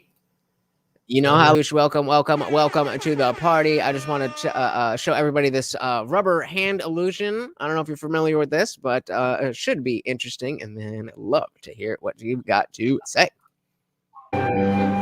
Hi. Hi. I'm Larry. Hi, Edie. It's your own. Okay. Hey, could you imagine that being your own hand, kinda? So again, this is the person. Let's get rid of this. This is the person's real hand, and then there's a thing blocking their view, and so it looks same time brushing the fake hand, so that she sees the visual of the brush, but she also feels on her real hand over here. Is just that it's not as simple as it seems to be. So let's welcome our guest. Shout out to Ayush Gupta. Welcome to the party. If do you have anything to shout out? Let the people know. The floor is yours. No, nothing major. So, I just wanted to say that I really like the concept of free will. It's Nothing major. That is cool. That is cool. And we also got Jack Talcott in the building. Welcome. And they're even trying to claim that shit. Yeah, if you've got anything to shout out, any social media, anything at all, the floor, sir, is yours. Hey, please. I am on a path on this media at Jack Talcott. Peace and love and living without fear and consciousness and ending wars and all sorts of crazy conversations. But Indian Jesus, I'm brand new and I am a fan of yours already. Oh, well, thank you. So, what brings you guys up here? Let's get into it. Well, I'm not so new, but I'm definitely a fan of yours, sir. So thank you so much for allowing us this platform. What I would like to tell is the conversation we were having on the chat. Basically, I was trying to allude to the fact that any amount of discovery using the scientific tools into consciousness or a matter of mind, subject of mind, is going to fall flat because of David Chalmers' hard problem of consciousness. But simply put, there is a difference between the experience itself and the things that are objects of the experience. And we have to basically always keep that into mind. And the science and all the tools that are that are available in science, they are all basically method of doing discovery over an object. But science does not all have a method of becoming the subject itself, because who is doing the science at that point, right? So that is where the problem comes. If you keep going back into the layers and you try to figure out where the subject actually is, that is what we are currently discussing, where the person or where the you is actually residing inside of your physical form. You will not be able to identify it using the method of science and using physical alone, because ultimately in the case of physical, they are all like this. Yes. Before we get too deep, let's bring Jack into the conversation and see where we're at. So Jack, welcome. What brought you up here? Hey, the divine, I guess. Timing, faith, joy, and love. Your message there, here to resurrect the second coming of common sense. Oh Doing my best. Goodness. Doing my best. And what is it Ayush is describing? I get that. The idea of consciousness, the unsolvable problem, it's beyond word. It just is. And it must be experienced and be realized in order to become aware. So are you guys both in the same boat, saying that consciousness is something that we will never be able to understand? No, that is not what I'm saying. I'm simply saying that the method that we use to detect the presence of consciousness, or maybe even making the claim that it is equivalent to how the software is in a hardware. We know the basis of software. It is basically the electrons firing in the logic gates. Well, and I don't really know how software works, to be honest with you. I mean, I've had computers all my life, but you put the CD-ROM in and you hit install. So so maybe if you want to go dive into that a little bit, and so how is computer software similar to how we experience consciousness or free will? I am making the case that it is not. And the reason why it is not similar to a software is because we understand the physical basis of a software. Software is ultimately being produced through the use of some electromagnetic phenomena happening at the microchip level. You have the thing called MOSFETs, and they basically get arranged in a construction which becomes some logic gate, and we send some signals and they get processed.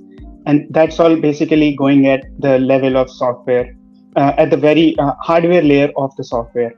So all of that is basically understood. It's how the programming works, because you understand, you can basically fire some signal and get an output that is predictable. it is not the case for consciousness. The reason is because it is not a construction of the physical. We can alter consciousness. So there are ways in which we can do so many other things with consciousness. The way we understand it, let's say the awareness, right? The awareness can be suspended. You are basically taking anesthesia and you are no longer aware. That is awareness. So we have to describe the definition there. Consciousness is still there. There is a permanent persistence of consciousness. The experience that you're currently having in the effect of anesthesia is of no experience, right? That again is a category of experience. So you're saying if you're the level of, or when you're on anesthesia, it's a lack of consciousness. But correct. No, not lack of consciousness. Consciousness is still there. It is sustained. It is not also the identity that you basically assign yourself. I'm calling myself a name. I have a certain, figure, skin color, everything. All of that is just in the level of identity. That also is just something that you are ascribing to your consciousness. When you talk about consciousness, it is basically the state that is basically allowing you any experience whatsoever, right? So, Jack, what do you think about all that? From that way? What do you think about what do you agree with that? What's your opinion of that? I'm following along, and I can appreciate what he's saying. It's the patterns of consciousness. It's not so much the software or hardware. It's kind of the subtle level of both. And where he was going with the under anesthesia, we lose awareness, we lose time. Okay, gotcha. And so when we have we have different words. We have awareness, we have will, we have agency, and we have consciousness. So these are all different things, and they all will seem maybe like the same kind of thing, but they are very different. Shout out to our boy, the Funk Master General. Thank you so much with the $20 super chat, just stealing that sponsor spot. Thank you. No question, no comment, just pure love of the game.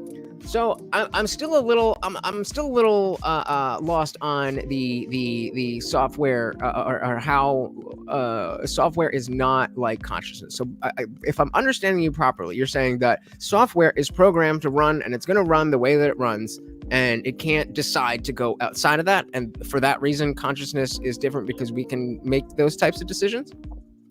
What I'm saying is software has a physical basis. So software is definitely reproducible. You can manipulate it, you can construct it, you can create it, you can do so much with it. The way it is not exactly the same as consciousness is because you cannot create it. And like, if you were able to create it, you would have created it, and then we would be able to argue that the machines have the way to have a subjective experience, but they do not, and they cannot. Because like what you are going to have is just going to be more and more data processing, more sophisticated data processing, to the level in which we will not be able to detect whether it's a human or not. But that is completely regardless of the point. The point, which is what I'm trying to make, is you cannot create it, because the thing that you're trying to create is the subjective experience itself. So you cannot do anything. You can't create a subjective experience. You can create a subjective experience. The person or the thing that experiences the subjective experience. Feel free to jump in, Jack. Feel free to jump in. I'm having trouble here, so feel free to jump in if you. I'm loving this. Let me explain a little deeper. What I'm trying to say is consciousness is the only thing that actually exists. The existence and consciousness have no difference. They are the exact same thing. Okay. So if you think from this point of view, if you humor me for a moment, the existence of matter is within consciousness. So when you are basically doing any kind of experience with the physical things, they are all within consciousness. Because this is the argument which helps infer this. There is nothing that can be experienced that is without consciousness.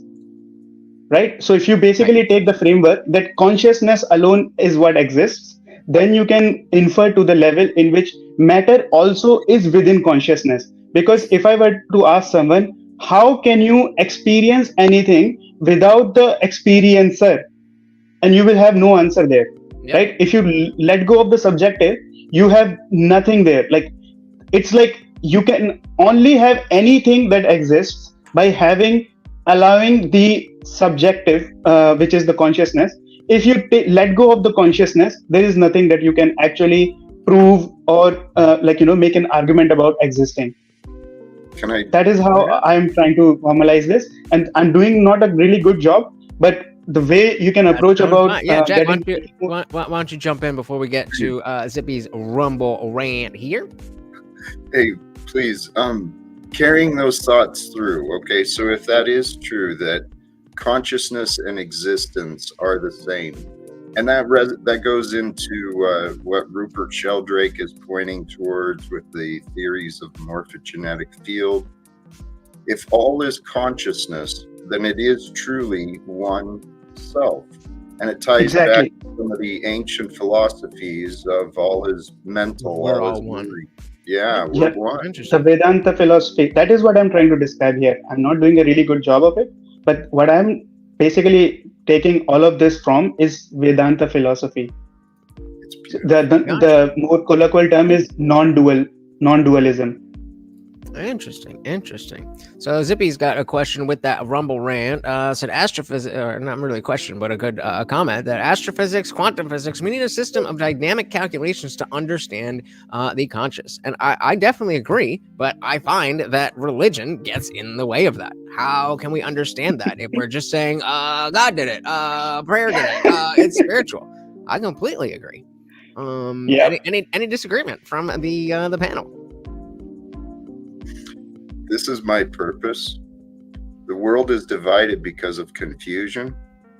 There's confusion spread because secrets are legal and people willingly enable lies.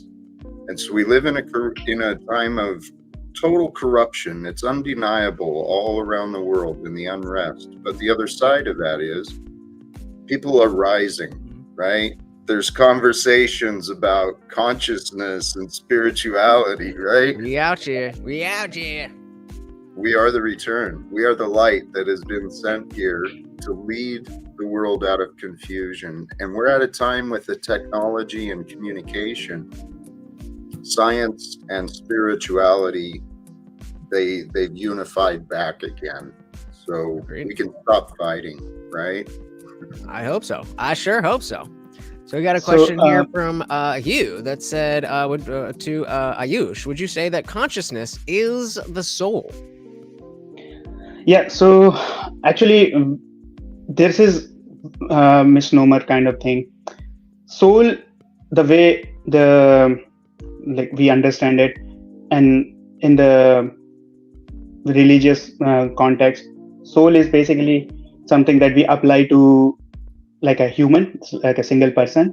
So you're talking about something that is your shadow, right? This is the physical system that you have, so physical body, and then there's something like besides it, which is like maybe complementary thing. But you are basically, one system is of the body and the other system is of the soul, and then this soul is having like a conversation with like a supreme being, that is the God.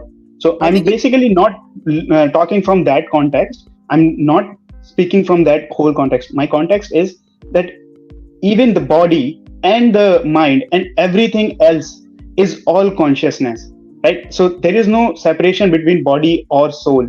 It is just the same thing. And how we are experiencing it right now is a product of the biological evolution that we have done.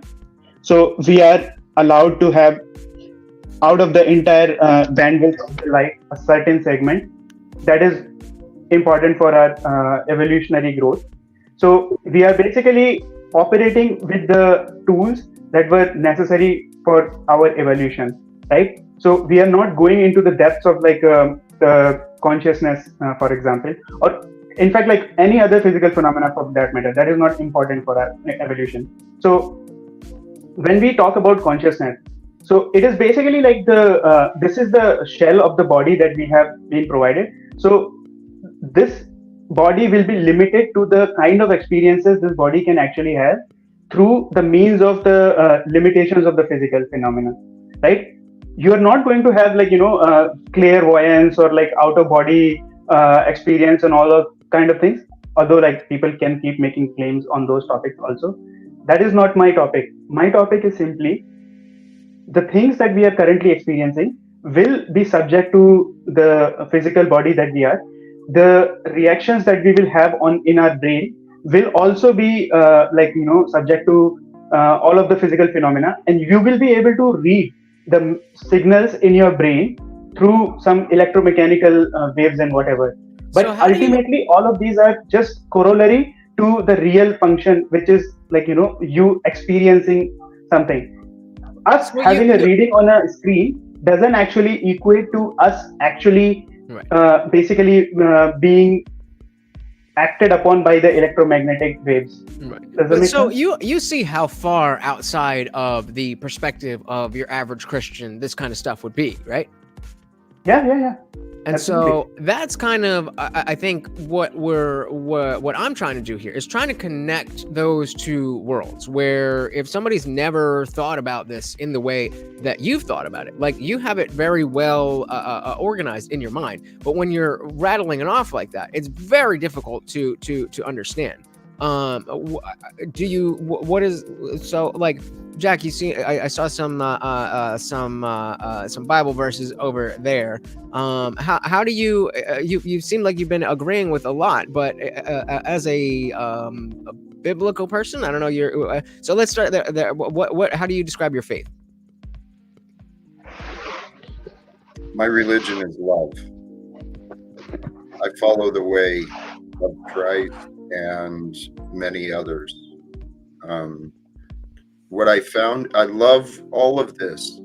Consciousness and life and God, it's so complex, so complicated, but I love what you said, Indian Jesus. How do we bring this into practice? What's it mean for the day-to-day guy who doesn't have time to study or the want to study?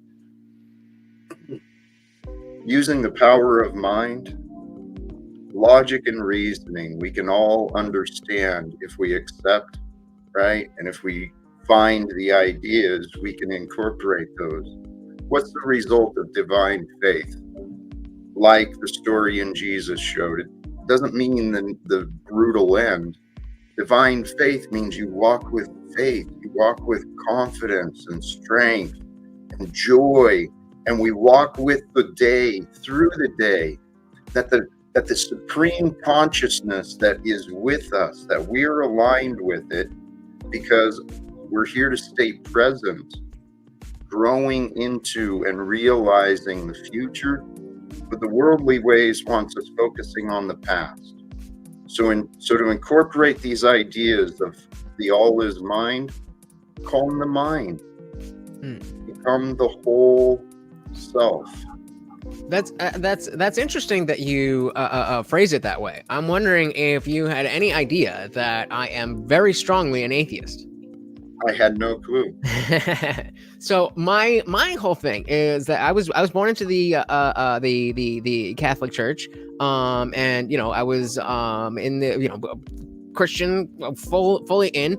I was confirmed in the Methodist Church. And then, when I went to college, I had read the Bible for the first time. I was studying psychology and philosophy, and I fell away from that. And I did have, a time where I was, the typical average militant atheist who has to go and say, "Oh, your sky daddy is stupid." And I'm like, you trigger me. I might still get there sometimes, but I've been able to, step back from that.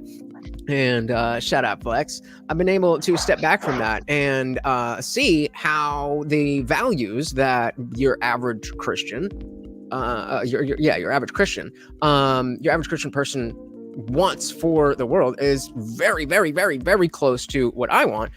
I don't necessarily believe in the truth claims. And so that's another bridge that's another gap that I'm trying to bridge, is that the people like yourself who believe in or have faith in something outside of our something specific outside of ourselves versus those of us who just don't have that. And so again, Zippy with the Rumble rant said, if God is an absolute, then everything is preordained. Thus, most roads lead to. Most roads lead to the divine. All right. If most roads are not, if God is not absolute, He is one of many. Meaning, most paths lead to the divine. Dogma is the problem. And he considered, dogmatic thinking. And that is really, my hill to die on. That whether you believe in, a God in the sky, or you believe that a man can transform into a female, or anything in between, if you're not willing to question that, that is where we run into problems. The dogmatic thinking. What say you? I just wanted to jump in and just answer the question raised by Hugh here. I am actually talking about that. I am saying that. So let's just read this out for anybody just listening. Hugh said to Ayush, you're saying that consciousness is where all of the physical world comes from, not the other way around. Consciousness being a physical construct. Is that right? Yes, that is my thesis here. Nice. So I mean, as we see, a lot of this is doing exactly what I hoped it would do, and kind of just open us up to start having these conversations and realizing that there's a way to think about things other than the specific way that you've been told. Whether we're talking about politics, whether we're talking about philosophy, whether we're talking specifically about religion, which does come up a lot and which is a very important part of my platform, then it's okay that we can all come together and be a coalition of people who care about what happens in America going forward. And I think if that is if that's you, then you're in the right place. Oh my goodness! Shout out to the Funk Master General, another 5 gifted memberships. Shout out to It's a Wiki, BR Longhorn, Bork Laser, Dan Tanner, and Worst Viking Ever. Guys, if you got a gifted membership, make sure that you head over to the Discord server and send me a DM, because you now have full access, including the after party where we are headed right after this conversation. And yeah, Flex says it's bigger than just the US. It absolutely is bigger than just the US, but we got to start somewhere. And I think, in the words of Jordan Peterson, clean up your room. So that is what we are trying to do. So I think the lottery is always different. But hey, Jack, if you want to join the Discord, you are definitely welcome to join the after party with us. So just let me know. I think Nick's been dropping the link in the chat pretty regularly. But yeah, I really appreciate you guys coming up and adding to this conversation. Let's just last words for the people. Let's go to Jack. Anything that you again, social media or anything else that you want to plug, please. The floor, sir, is yours. Hey, I truly feel honored and blessed. The community, the energy here, the conversations, you are a star, and thank you for sharing your space. For those who may resonate with me, at Jack Talcott, I actually do daily live streams and open panel conversations. All are welcome to join. My focus is, I served the military as a kid, so Veterans for Peace is my thing. Beautiful. Well, thank you so much for your service, and I'm sure you'll be around. But the people are loving you; they have got questions for you. So come on over to the and hang out. Thank you so much for coming up, brother. You have a good one, and of course, our boy Ayush Gupta. Thank you so much for coming. Oh, somebody broke the tie. Oh man, and it went the other way. Somebody voted for free will. They said that the tumor in the guy in the pedo, it was free will, and I gotta disagree. But and Jack says a thank you again. Jack, please feel free to join the Discord. I will be looking out. And there you are, and make sure you get the permissions, and you are good. So you can see members. I am already in the after party in the Let Us Speak channel, so make sure you are there when the stream is over. So yeah, Ayush, any things that you want to get out on the what you were trying to say or anything like that, let us know. Yeah, for sure. Thank you very much for allowing me this platform, and I'm really appreciative of all the community here. The only thing I'm going to say here is that there are many different ways of thinking about things. I'm not claiming to be absolute. That is not the right way to do this. We should always keep on having conversation, and we should entertain different point of views. And just do your best to entertain different viewpoints. That's all. Beautiful. Well, thank you so very much again for adding to the conversation. Both of you guys really did help me out here, and I love that. I love when we can talk about stuff and really get into it. And if that's exactly what the after party is like. So if you're, obviously we're a little bit more structured here on YouTube because I'm running a show here, but in the after party, we just chilling, we just hanging out. So come on through. Like I said, I am already in there. This has been another Philosophy Friday where we are going through this crash course philosophy playlist. And like I said, it's something that really helped me when I was starting to kind of go away from religion and understood that I need some guidance. I need some way to be able to determine what is right, what is wrong, what am I doing, what am I not supposed to be doing, all the rest. Thank you again, Ayush. Very much appreciate you. And it definitely wasn't an easy. It definitely would have been easier to just follow the Bible and just be like, nope, I'm a Christian and just stay that way. But I had to be true to myself in the sense that I don't believe in those things.